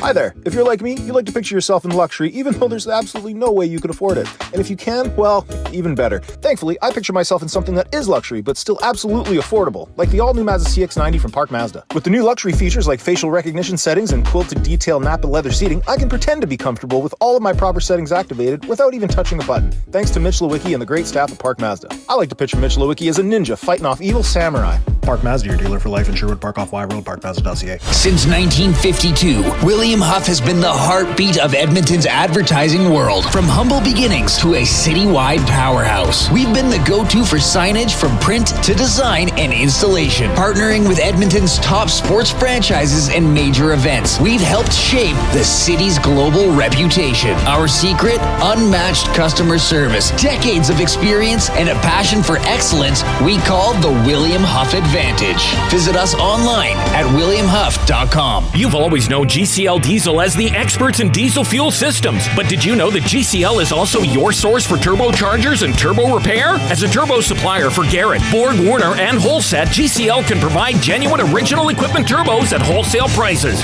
Whether it's diesel, gas, natural gas, or performance, we can provide you with the turbo or custom repair you require. Turbo questions? We've got turbo answers. Visit us in the West End or online at GCLDiesel.com. GCL Diesel, turbochargers, understood. Don't feel like working? Join the Hangout. You never know what you might hear. Weekday mornings 9 to 11 on EdmontonSportsTalk.com.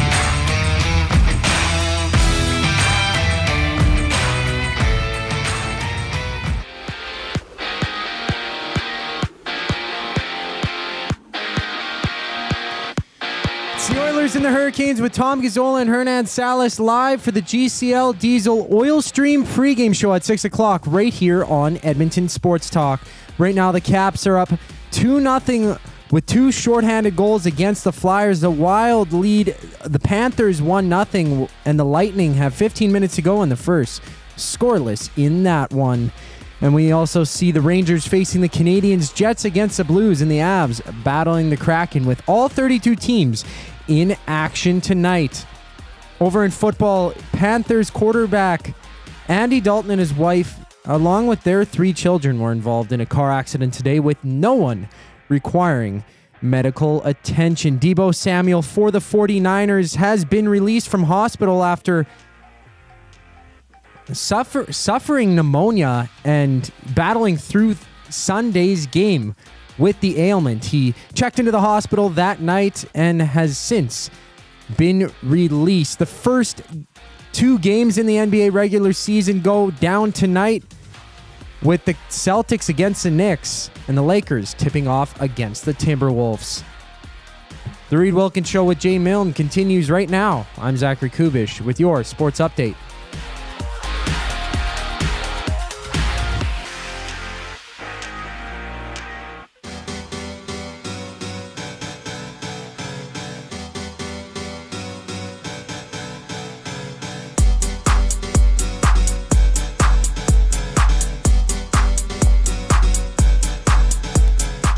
Oilers Hurricanes tonight at 7 at Rogers Place. The Oil Stream pregame show starts at 6 o'clock right after this show with Tom Gazzola and Hernan Salas. Tom's going to join us in a few minutes. We have a winner of the $25 gift card. What's the matter, Coop? You said Hernan. It's Hernan. Hernan, yeah. Fair enough.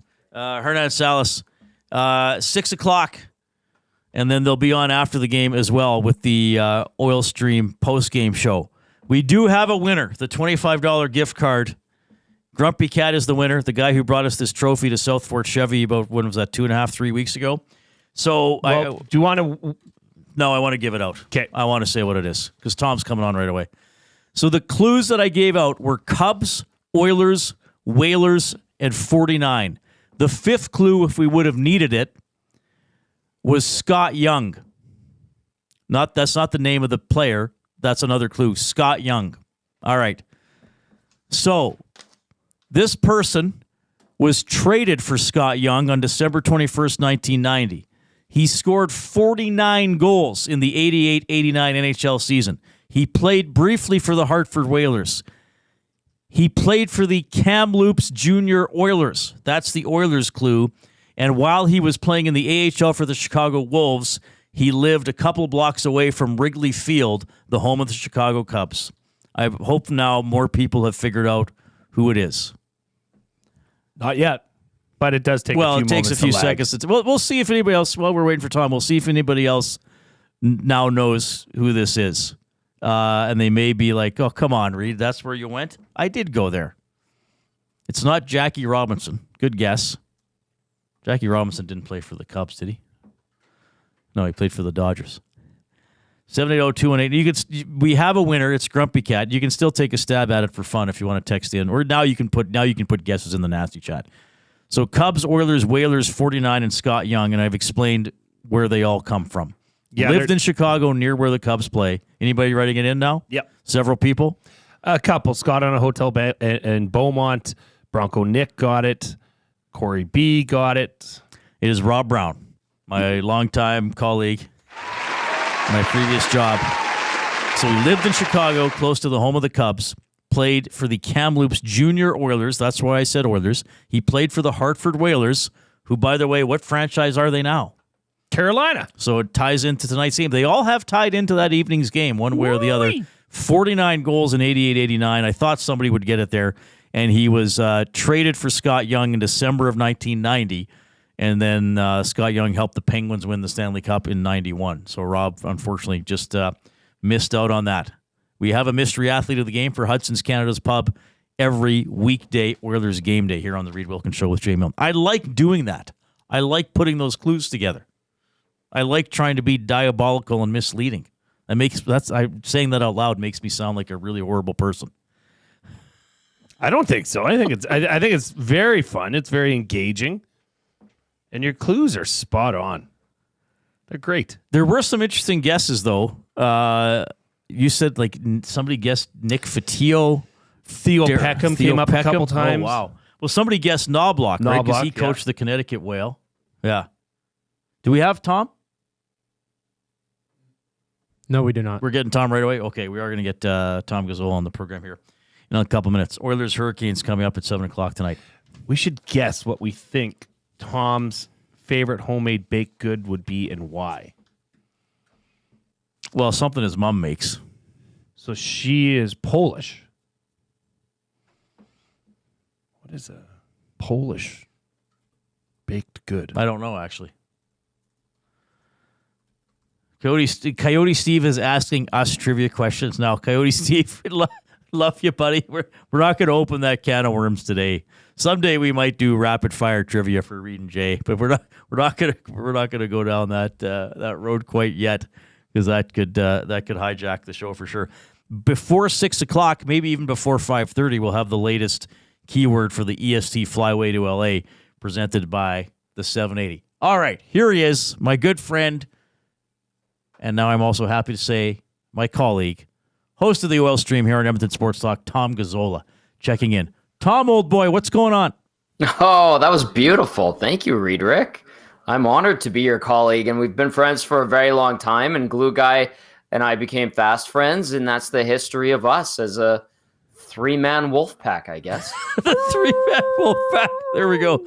Well, when you were working for the Oilers, we used to sit together at Rogers Place. We had our assigned seats next to each other for a couple of years, so that's where we really got to bond, which was pretty special. Okay, so our off-topic topic for William Huff What is your favorite homemade baked good and why? Cinnamon buns. I love cinnamon buns. I know Glue Guy and the girls were working on some yesterday, I think last night. No good? They failed miserably. No, but those were like homemade. Like, yeah. from We scratch, made right? the dough. We made everything. And it was a new recipe. And I couldn't find the one I always use. And they make fantastic cinnamon buns, but these just didn't rise. And then when they baked, they didn't expand. It was, I mean, they were still delicious baked. You know, they looked like crepe style cinnamon buns, you know, like real thin. Okay. They did the job. They did the job. All right. I mean, you try. That's why you try and you experiment with new recipes, and sometimes it goes very well. Sometimes it doesn't. So you learn from the mistakes and move on. I'm sure they're still delightful as long as they were edible.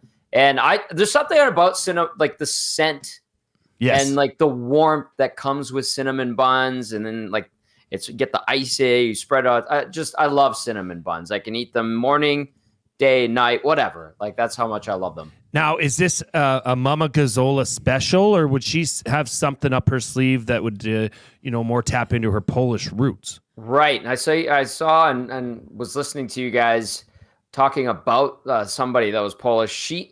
I don't know if she necessarily did any like Polish treats, but her cabbage rolls are phenomenal.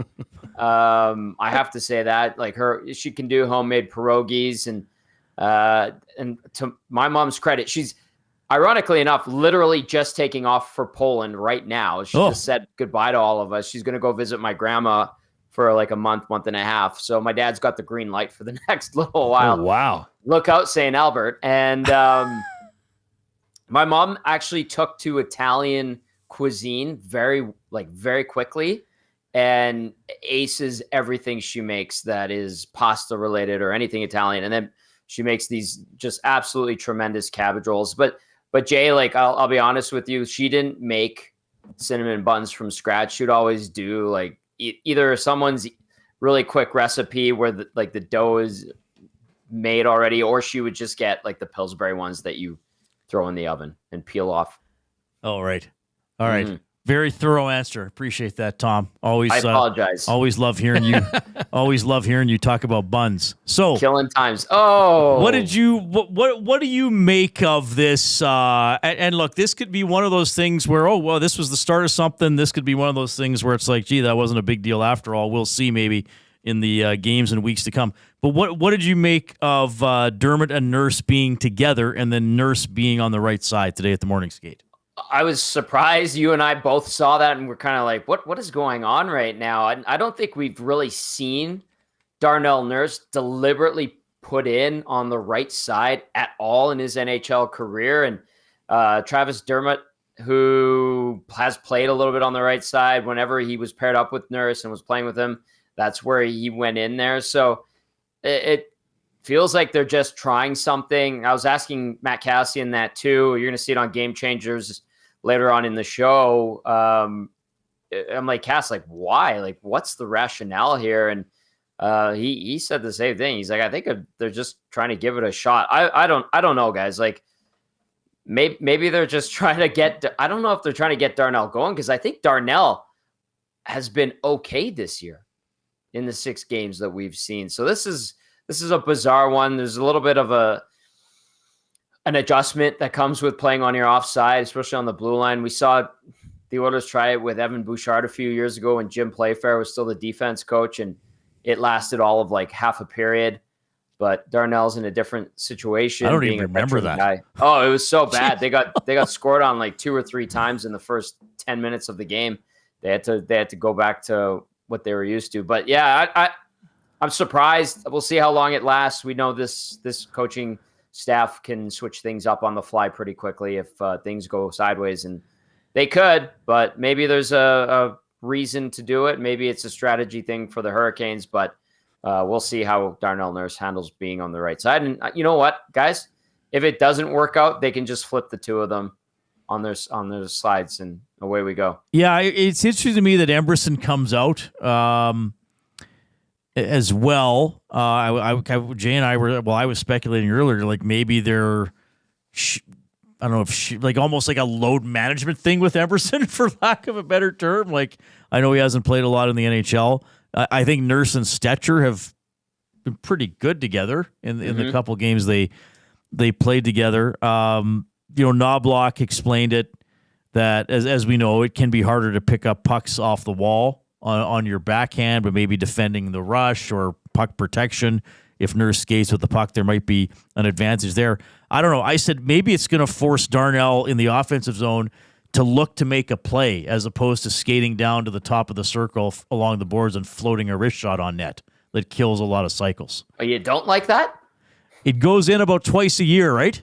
Like, remember he had the game winner against Boston a couple years ago. I know he got at least one that way last year.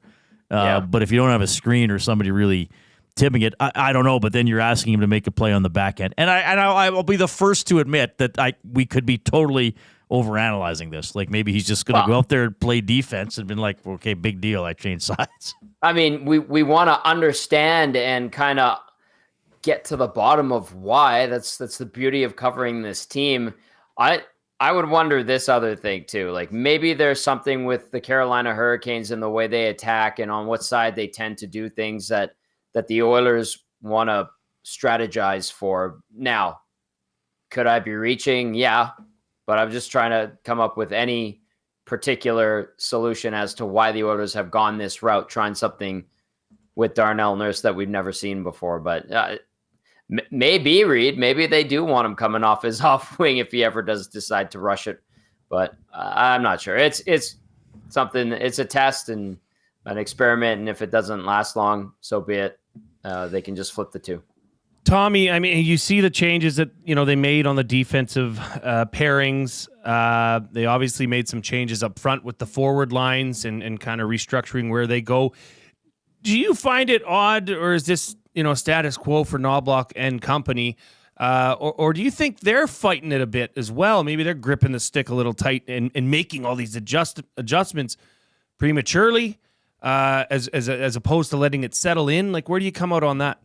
I'd like to let them settle in, Jay. Like, I'd like to see Arvidsson with Skinner and Draisaitl actually kind of develop a little bit of a rapport with one another, and they haven't been able to do that. I think they lasted 36 minutes, where we've been joking about that first game where things went totally south for the Oilers against the Jets, and they quickly loaded up on the nuclear option, as we like to call it. I like consistency. I like slow playing things. And I think that, especially with two new guys on the team and Arvidsson and Skinner, it isn't going to just, like that flip of a switch work always. And so they're going back to spreading McDavid and Draisaitl out and letting them power their own lines. And I think that's a good way to go about it. And the third and fourth lines, it's kind of interesting the way they flip guys around. Podkolzin with Janmark. I've liked Henrique's game, even though he only has the one goal. There's been some good moments from Podkolzin. Brown, I think, has had a nice start to the season. So them switching things up, knowing what we do with this coaching staff, doesn't really surprise me, because they have this penchant to do it pretty quickly and in game as well. But I do like the idea of having Draisaitl and McDavid separated, especially if you want to create depth and have a balanced attack, and you want to provide a sense of calm rather than panic, because as soon as you get those two big boys out there together, everybody starts to flip out about it, myself included, because that's the fun of covering this damn team. All right, Tom, the Hurricanes come in 2-2. I was looking at some of their stats. Like, Gostisbehere is their leading scorer, so they have a defenseman leading scorer. I mean, I know it's early for them, but they have some prominent players without a lot of points. On the back end, I'll throw this to you. I don't know if you'll agree or if there's a detail you can offer here. I think over the years, Jacob Slavin has been one of the better players at defending Connor McDavid. Correct. Absolutely. Slavin, because he plays in Carolina, doesn't get a lot of the love he probably deserves. I think more so in recent years, there's been some more attention given to Jacob Slavin. And yeah, he does a good job of keeping McDavid in check. Now, McDavid versus the Canes has done all right. I mean, he's played them 13 times. He's got 18 points, 3 goals, though, so mostly assists. I would call that, for the most part, kind of keeping him in check. Now, they did have that 5-0 win over the Hurricane, or was it last year? They had a nice win over the Canes. So they have had these moments where they have opened up a little bit of offense against Carolina. But as a whole, this team defends generally quite well. Slavin's the leader there. They lost Brady Shea, but they have guys who have kind of fit in and handled the load admirably, on top of Slavin being kind of the centerpiece there. You look at some of these guys. Orlov's on their third pair. I think that's telling of how deep this defense is. Brent Burns, we know him mostly as an offensive defenseman, but he doesn't even have a point this year. And he's kind of a guy that's had to adapt his game as he gets into the latter stages of his career. And, they have a nice back end. Gostisbehere, known to be an offensive guy. Chatfield has kind of fit in nice over the last couple of years. They are structured. I think they're disciplined with their systems play, and they execute it well. And they have guys, like you highlight, Slavin, who kind of lead the charge and set the pace for them. And that's why we know this team as a responsible, sound unit that is expected to contend or be in the mix year in, year out under Rod Brindamore's lead. So they're not easy games against the Carolina Hurricanes, because they do play you hard and they have a great attention to detail, on top of the fact that they have some talented players that can shut you down. And then on the other side, when you give them an opportunity offensively, they have some weapons that'll burn you. And I think the Oilers are in for a doozy of a game tonight. And the goaltending thing too. I mean, Freddie Anderson owns the Oilers. Let's just not kid ourselves here. Right. What is the stat here? Do you have it? I can get it here quick. Yeah, it's like 17-2-2. He's 17-2-2. Yeah, against the Oilers. And so that's he was also Leafs and Ducks. Ducks, right. Crushed them when he was with the Ducks. Well, yeah, because that was when the Ducks were still good and the Oilers were still on their web. Just like Jimmy Howard, wasn't he undefeated against the Oilers until late in his career with Detroit? Jonathan Quick. There's been a few. Yeah, when the Oilers, a lot of goalies in that decade of darkness racked up a lot of wins against Edmonton, especially within the division. I'm with you on Carolina's defense, and not that there's anything wrong with their forwards, but when I was writing down that defense today, I was like, that's a pretty good experienced defense for the most part. I mean, I guess I don't. Well, I mean, I've seen Drury and Roslovic before. I don't know a lot about Eric Robinson on their fourth line, and isn't Jackson Blake the young guy that they had up and down already this year? Yeah, the and left winger? son of Jason Blake. So, right, he's got a good hockey lineage to him. They've been a team that's been able to like restock the shelves quietly without much fanfare, but effectively. You look at them and you're like, wow, the Canes. The knock would be they have a lot of the same type of player, and they tried to get away from that, but they're still just a very consistent team. And I think we're going to see more of that this year. Honestly, though, guys, I think that we might be seeing the window closing. Time will tell. They've only played the 4 games so far. They had the 1 game kind of postponed due to the hurricane against the Tampa Bay Lightning. So we don't have a real firm grasp of what this group is and their identity, but I'm assuming that's the type of hockey we're going to see tonight. Tommy, I got to ask you, right after the show here, I'm going to be heading out to the park and meeting the wife and family for parent-teacher interviews for my oldest daughter. I wonder what was the feeling and the vibe in the Gazzola house when young Tom knew that he and his parents had to head to parent-teacher interviews that night. Those were not good nights, Jay.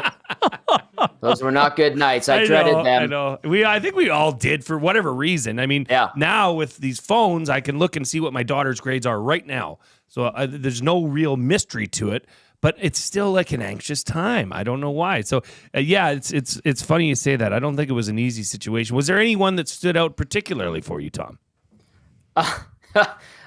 Like parent-teacher interviews, they end in what, elementary up until 6th grade? Like, you don't get them in junior high, or do you get them in junior high? This is junior high. Yeah. Okay, so I probably had a few in junior high where I had and my mom worked for Edmonton Catholic Schools, so she knew some of the teachers and a lot of the faculty.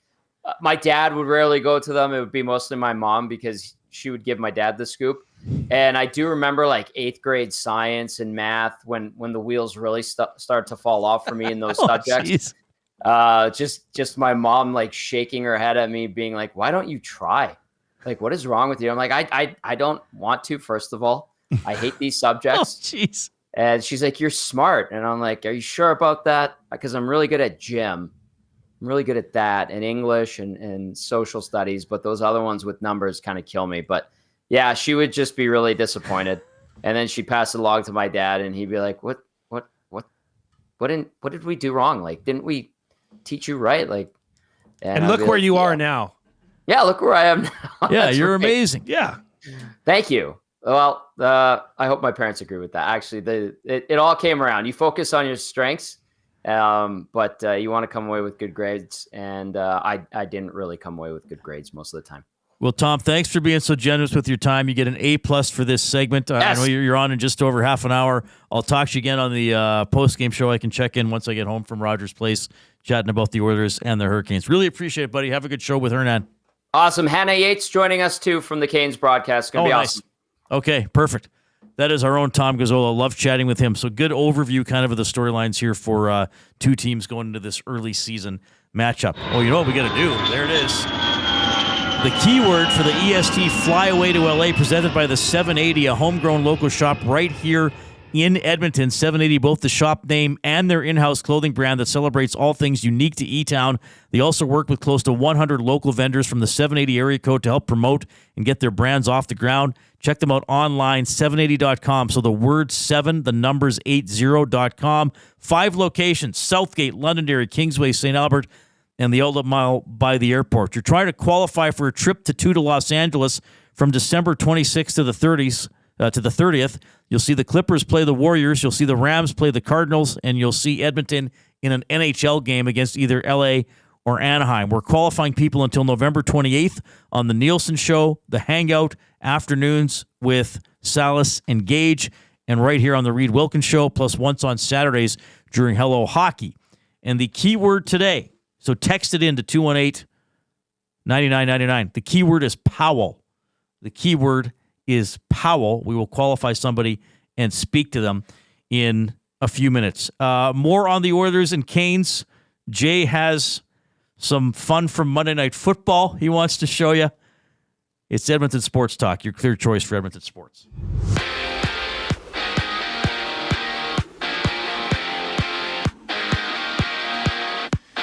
It's Oilers Hurricanes with Tom Gazzola and Hernan Salas live for the GCL Diesel Oil Stream pregame show at the bottom of the hour right here on Edmonton Sports Talk. The Wild currently lead the Panthers 2-0. The Caps hold the Flyers 2-0 midway through the second. The Devils and Lightnings are tied at 1, while the Stars and Sabres are deadlocked at 0s early in that game. All 32 teams are in action tonight, with the next game starting between the Blue Jackets and the Leafs in just about 10 minutes. Out in San Francisco, Deebo Samuel has been released from the hospital after being treated for pneumonia. Samuel battled through the ailment in Sunday's game before checking in for treatment later that night, with the doctors discovering fluid in his lungs. RJ Barrett will miss the Raptors season opener tomorrow, with Kelly Olynyk, Jacoby Walter, and Bruce Brown out for the game as well.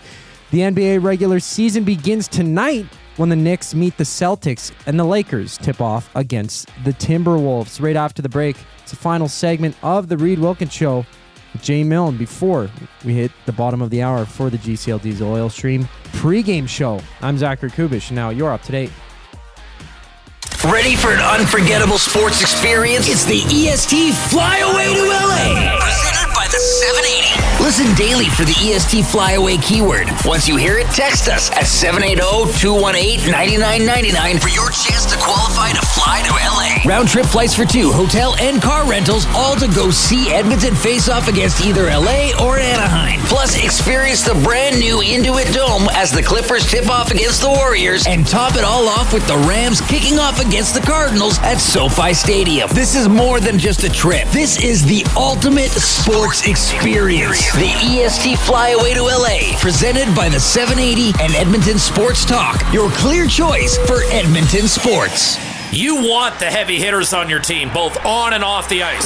If you've been injured in a car accident, call the heavy hitters of injury law. James H. Brown and Associates, Alberta Injury Lawyers. With over 200 years of combined injury law experience, their precedent-setting lawyers are ready to help. Locally owned and proud Edmonton Oilers fans, James H. Brown and Associates wants to support you with their unrivaled experience, unrivaled results, and unrivaled commitment. When accidents happen, head to jameshbrown.com.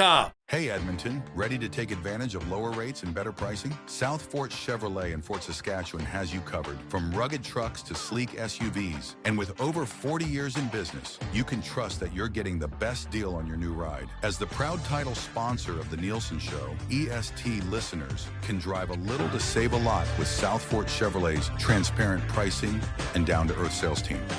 Visit us today in Fort Saskatchewan or online at southfortchev.com.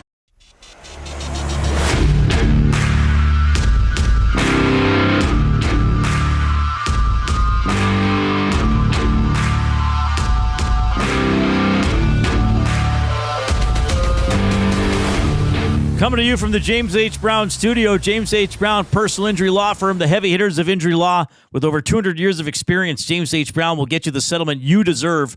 Website, jameshbrown.com. Book your private consultation today.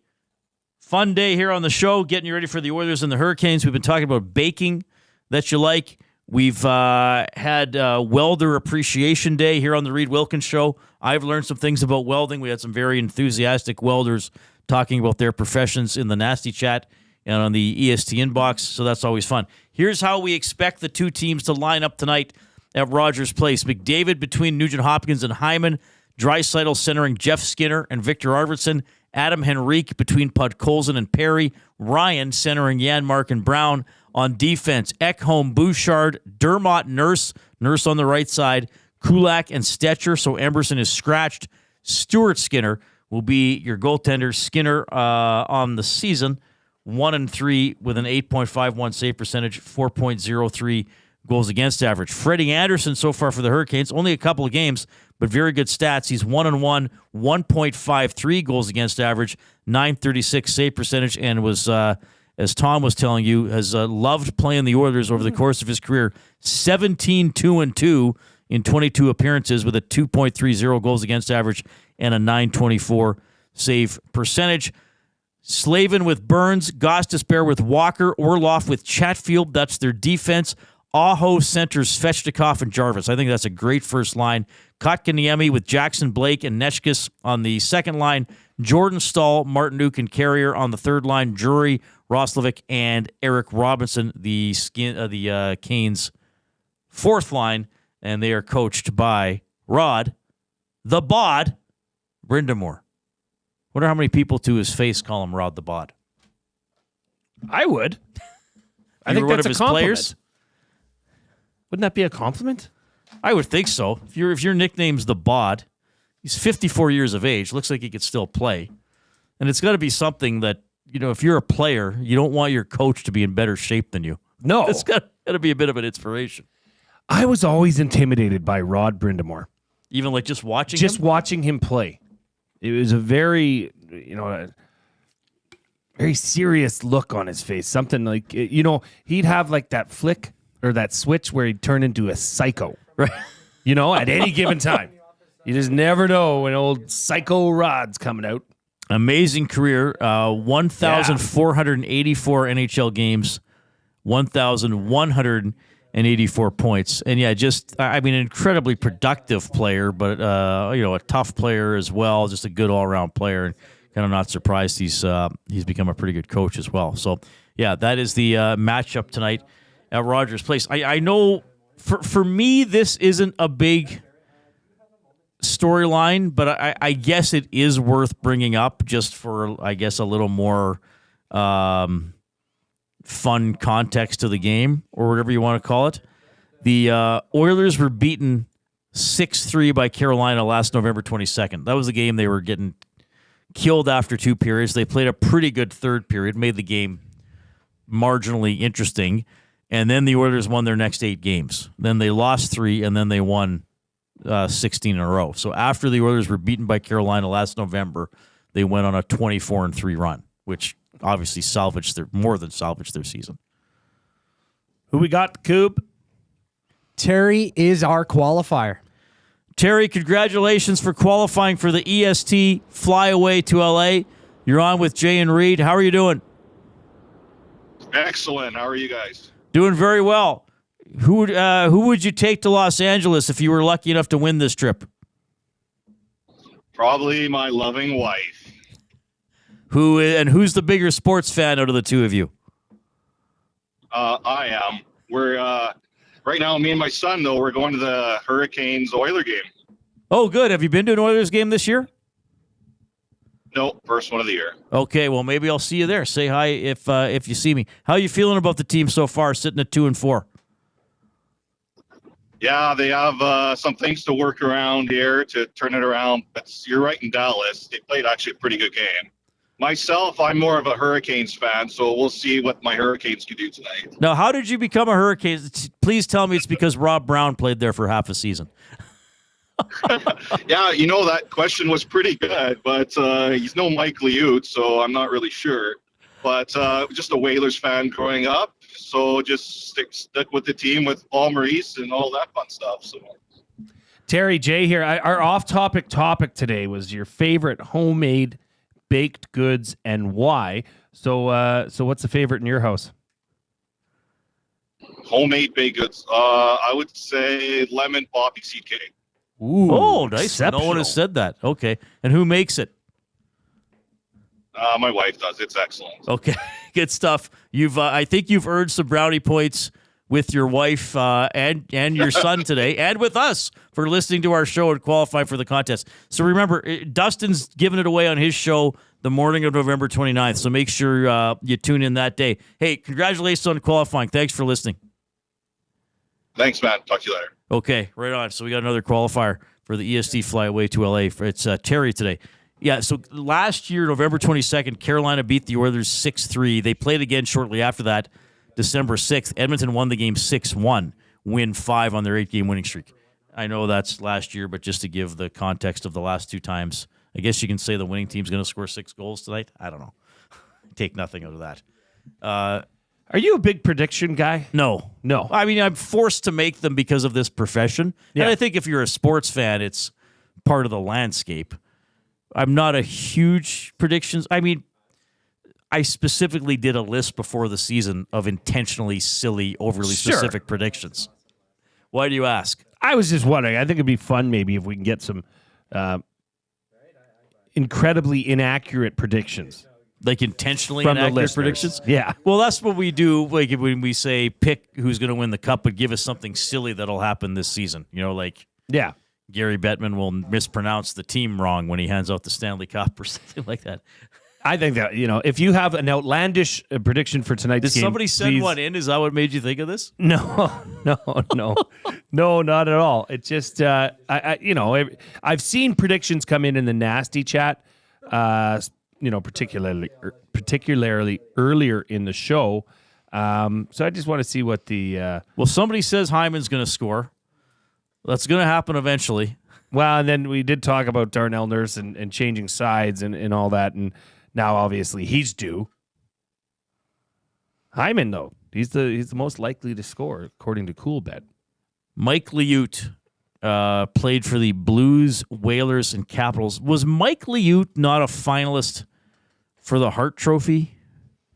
I think he was one year. I think he and Gretzky were finalists for the Hart Trophy. I want to say early 80s. Oh, man, I need to find the list now. Because Terry brought up Mike Liut, and then you start thinking, wait a minute, where can I get all the voting? Do you remember Mike Liut? No. He's an agent now. Okay, Hart Memorial winners. Can I get the voting for each year? This is not something I should be doing on the fly. This is no, not that. Okay, I'm gonna find it. Everybody, bear with me. It might have been 80-81. Yes, Wayne Gretzky wins the Hart Trophy. Mike Liut, goaltender for the St. Louis Blues, comes in second, and it was close. Gretzky won it by 242 votes to 237. Okay, now people are gonna laugh. Okay, even people older like me who remember this era of hockey. Okay, so the Hart Trophy, just as a reminder, I just want to set this up, goes to the MVP of the National Hockey League. Okay, Wayne Gretzky won it that year. He had 164 points, 55 goals, and 109 assists. Mike Liut was second in the voting, and he almost won it. Like a couple either way, he could have won it. His stats as a goaltender that year, he played a ton. He played a lot of games. And remember, in this era, there were ties. If the game was tied after 60 minutes, you stopped playing. There wasn't overtime. So he had 33 wins, 14 losses, and 13 ties. That's a pretty good record. That's really good. And again, that's 33 plus, that's 60 decisions. So he's playing, that's a lot. He played a lot as a goalie. His goals again, now remember, he was considered by the people who voted to be the second best player in hockey that season and the best goalie. This shows you how things have changed. His goals against average was 3.35 and his save percentage was .894. Oh, how things have changed. Mike from Calgary said Liut is Draisaitl's agent. Yes, he's yeah, that's right. Yeah. Tube Sock sent it a picture of him. Oh, sweet. Look at this. Yeah, he had that great classic white mask.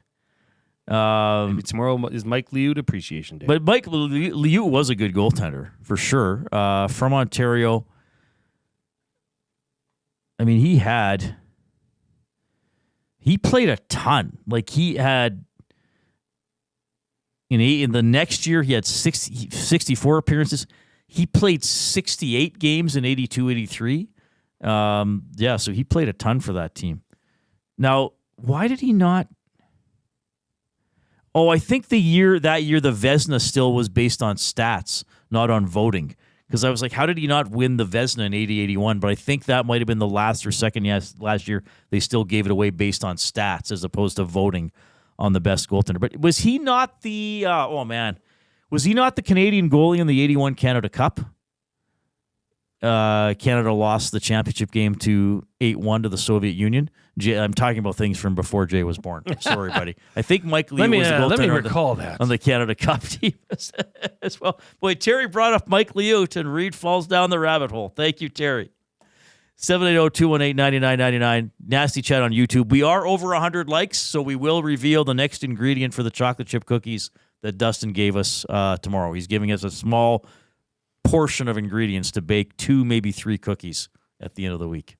I think 2.5. 2.5. We got to divide them 3 ways. All right. That was fun. We gave away the fly away to LA, and I got to brush up on my Mike Liut knowledge. That's pretty good. Into the final segment of the show, we will pass it over to Tom and Hernan at 6 o'clock for the Oil Stream pregame show. We have a sports update with Zach Kubish. Who's presenting this one, Koob? Paramount Flooring. Here we go.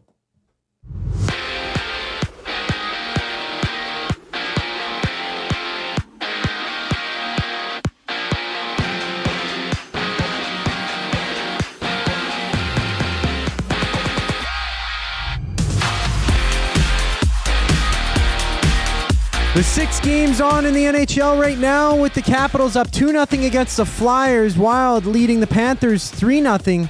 Lightning and Devils tied at 1. It's 0-0 between the Sabres and Stars. 3-0 the Rangers lead over the Canadiens. And it's 0-0 between the Blue Jackets and the Maple Leafs. And in just a moment, the Red Wings have puck drop against the New York Islanders. The Oilers are also in action tonight with Tom Gazzola and Hernan Salas live for the GCL Diesel Oil Stream pregame show at the bottom of the hour, I guess the top of the hour, at 6 right here on Edmonton Sports Talk. In San Francisco, down in the NFL, Deebo Samuel has been released from hospital after being treated for pneumonia, and Samuel battled through the ailment in Sunday's game before checking in for treatment later that night, with doctors discovering that he had fluid in his lungs. RJ Barrett will miss the Raptors season opener tomorrow with Kelly Olynyk and Jacoby Walter, as well as Bruce Brown, out of that game tomorrow. The NBA regular season kicks off tonight with the Knicks meeting the Celtics, and the Lakers tipping off against the Timberwolves. The final segment of the Reid Wilkins Show today continues after the break. I'm Zachary Kubish for your Sports Update. Wake up with the Nielsen Show with Dustin Nielsen and Lieutenant Eric. Weekday mornings 6 to 9 on EdmontonSportsTalk.com. Looking for a winning strategy for your retirement? Contact me, Joaquin Gage at K4 Financial, where expertise meets dedication. I will always look for a careful approach to your retirement, ensuring your financial future is secure. From tailored strategies to clear, actionable advice, I'm here to guide you every step of the way. Don't leave your future to chance. Get in touch with me, Joaquin Gage, today at k4financial.ca or email joaquin.gage@k4financial.ca to start planning for a brighter future and a more secure retirement.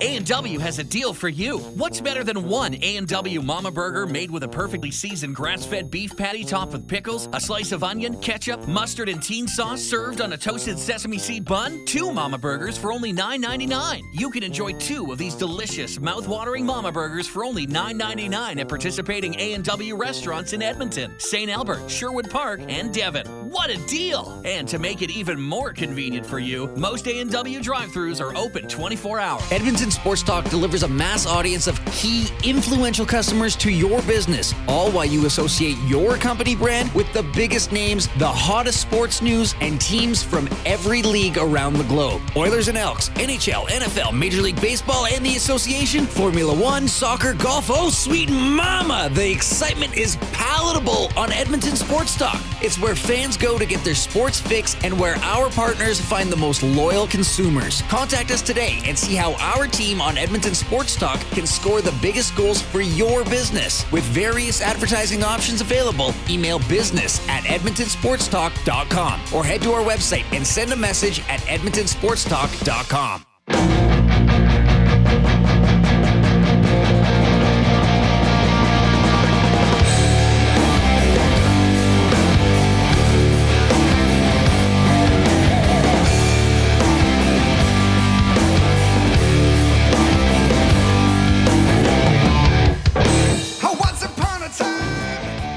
Okay, thanks for tuning in. Hope you're having a great afternoon. We got a game night.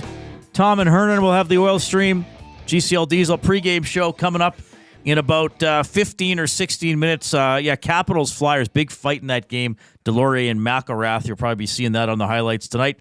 Yeah, if you haven't seen it already. Yeah, is everybody playing tonight, Goop? Everybody playing tonight? All 32 teams are in action. All 32 NHL teams. So they started some games early. What do we have already? 6 games underway. Yeah, and some of they're staggered, right? So some of them starting at 15 or 45, but it is I think 7:08 is going to be the actual puck drop tonight at Rogers Place. Penguins playing the Flames. Penguins here on Friday.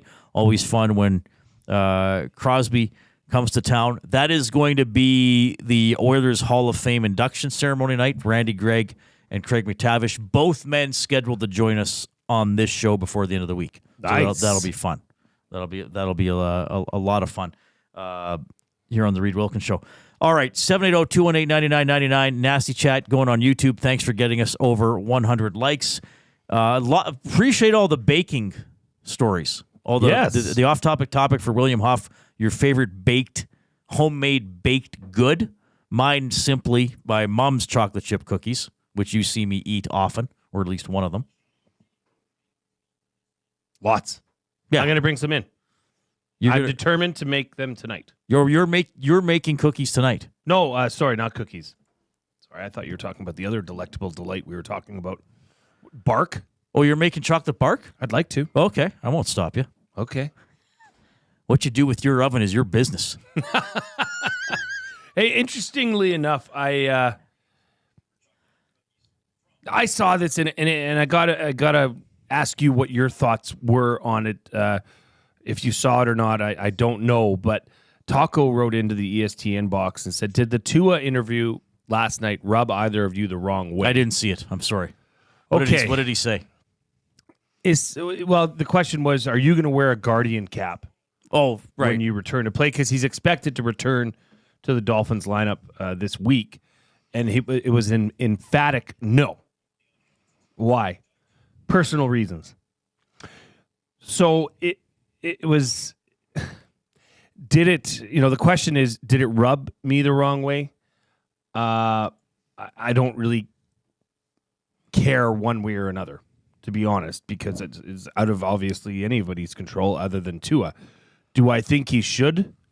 I mean, I'm from the side that I was clear as can be that I think Tua should step away from the game for personal safety reasons. We've now there's no more questions as to the damage that head injuries can do, particularly for football players. So I guess it would rub you the wrong way because he was so adamant about, slapping it back in the face and saying no. It gave off a flare of machismo.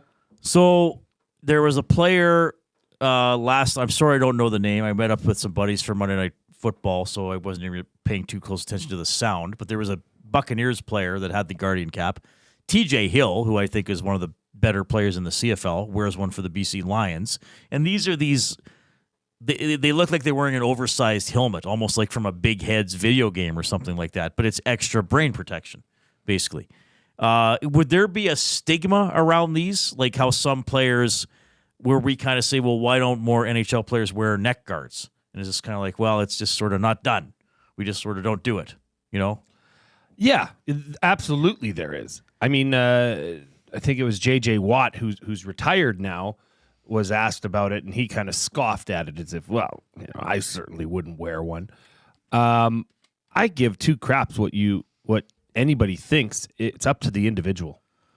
But would there be that mentality, though, where a player, I know this might sound almost, schoolyardish with grown men in the NFL, but would there be a little bit like, I don't want to be the guy that's different?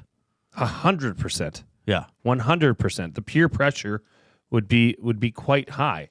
And the player you were referring to was an offensive lineman. Yes. I see a time in the near future where it is almost mandatory for interior players to have to wear a Guardian cap. No, do you think... Okay, do you think... I like you used to wear a football helmet.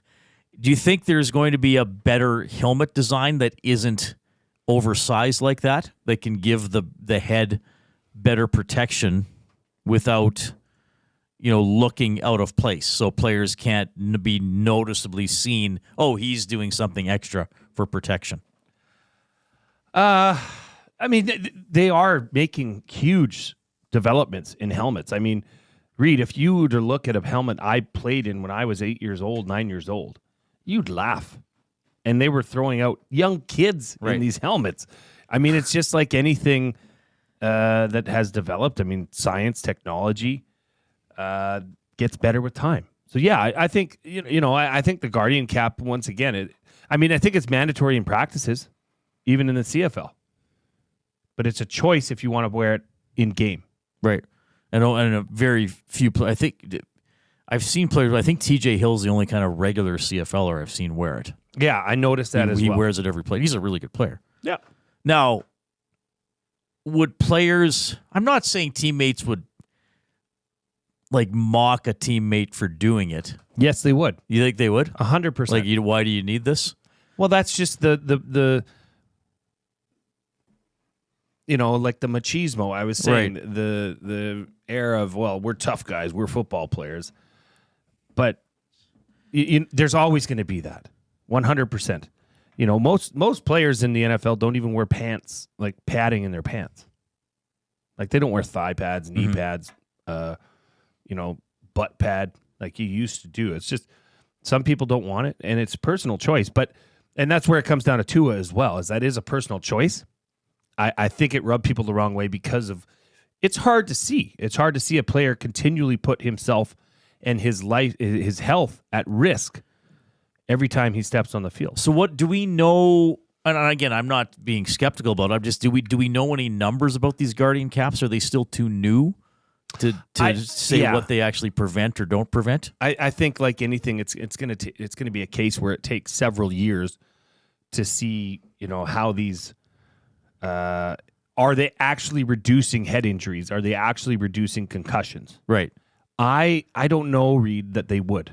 I mean, these high impact, and here's the thing: it just needs to start from a young age if it's going to have any, level of success. Because by the time you get to the NFL, well, you could already be concussion prone, right, through all the years of playing football prior. So if it's something that takes off, but then there's a cost to this because Lord knows they're not cheap. So yeah, Big Uke chimes in and says, mocking a guy for wanting to be able to see his kids grow up and be functional as a senior, ridiculous. And I agree. I think it's terrible, but don't kid yourself. That is that is going on in There's in a locker certain rooms. yes, and I mean that's not just I think in sports, in life. There's a certain amount of I don't want to be too different in the workplace type of thing. Yep, like you clearly. Throwing me under the bus, putting your suit jacket on. Everybody's saying, "Oh, look at Reid. Reid means Nobody's business." saying that. Yes, they are. Guys, I'm getting ready to leave to go to the rink. This is not a comment on your attire. Rob says Reid means business now. In the nasty chat. Funny. That's funny. Big Slam Nasty said, Reid dressed up like he's ready to kick ass and chew bubble gum, and he's all out of bubble gum. That's funny. What's that from? Is that not from Roddy Piper and They Live? Something like, yes. His brief acting career. Oh, right. Yeah. Terrible. Tube Sock says, leather is the answer, as players will revert back to tackling properly. I'm actually not opposed to that idea. Like, think of the concussions and, I don't know that concussions are as much of a problem in Aussie rules football or rugby to say. Correct me if I'm wrong, and we're getting into this late in the show, but keep it short. Maybe we can dive into this on Wednesday or Thursday, because I love football, but I don't know all the technicalities of it. Are players now taught to tackle differently than they would have been 20 to 30 years ago? 100%. Okay. Used to be you would a form tackle would be to put your helmet right in somebody's chest, or if somebody was, say, for me or Trent, who we interviewed, coming across the middle, my goal was to hit you as hard as I could in your head. Mm-hmm. That was how you were taught. Now you're more taught to body check, or form tackling is off to the side. And is this taken from rugby or Australian rules football to some extent? More of a rugby style approach to tackling. Okay. Absolutely. And there's, it used to be a tackling dummy was something your coach could hold with your, there's a Guardian cap right there. Yeah. Coob's going to put it up here for you guys. The tackling dummy was something that your coach would hold like in front of him, or a tackling bag, and you'd wrap your head around it and you put your head right into the bag. Well, now there's these donuts. It literally looks like a big donut that they roll, and you're taught to take the side tackle of that, to put your head to the side. Okay. Right? And then in the NFL, I'm not sure if there's a rule in the CFL, but the NFL banned what was it called? Not hip drag. But it was the hip drop basically tackle. the hip drop. Well, So did you using see- a guy, using his own weight to pull him down, and that was leading to players collapsing on the backs of their own calves and suffering knee or leg injuries, right? Well, look no further than last night's Monday Night Football game. Chris Godwin left the game because of a tackle that they have not thrown any, if many, penalty flags for this hip drop tackle, which was the talk of the town coming into the NFL season about changes to the rules because they wanted to eliminate this style of tackle from the game. Right. Well, Chris Godwin you could not describe that tackle more accurately to a hip drop tackle than what happened last night to Chris Godwin. He's out for the rest of the year. Right. So now that play, they didn't throw a flag on it. Now that player is under review for getting a suspension. And he didn't get flagged during the game. No. Okay. That is an interesting topic. And then, of course, there are always complaints about, there's sloppy tackling in pro football. Like, is that partially because players are tackling differently than they used to? another thing to discuss, perhaps. Yeah, absolutely. I mean, it's the game has changed. I think for the right reasons. Obviously, as you know, they're trying to eliminate and enhance player safety. I'm all for that. And if you want to wear a Guardian cap, wear a damn Guardian cap. Okay, quickly, because we got to hand the airwaves over to Tom and Hernan for the GCL Diesel Oil Stream pregame show. Oilers and Canes are coming up at 7. Goof Ups. I almost called this show the name of my old show, Inside Sports. I caught myself, but I said about 80% of it. That was good. That'll be the only one. Earlier, when I was giving out clues in the nasty chat, clue number 3 was Whalers. I said Hartford as the clue. Just what are you gonna do? What are you gonna do, Goob? I don't know. Perfect again. You're good. You did an excellent job today. That is Zach Kubish. He is Jay Milne. I am Reid Wilkins. Hernan and Tom are coming up. Thanks a lot for tuning into the show. Get to know the winners, props, plays, parlays, and more with Nielsen and Hustler. Weekday mornings at 11 on The Lock Shop. Only on EdmontonSportsTalk.com.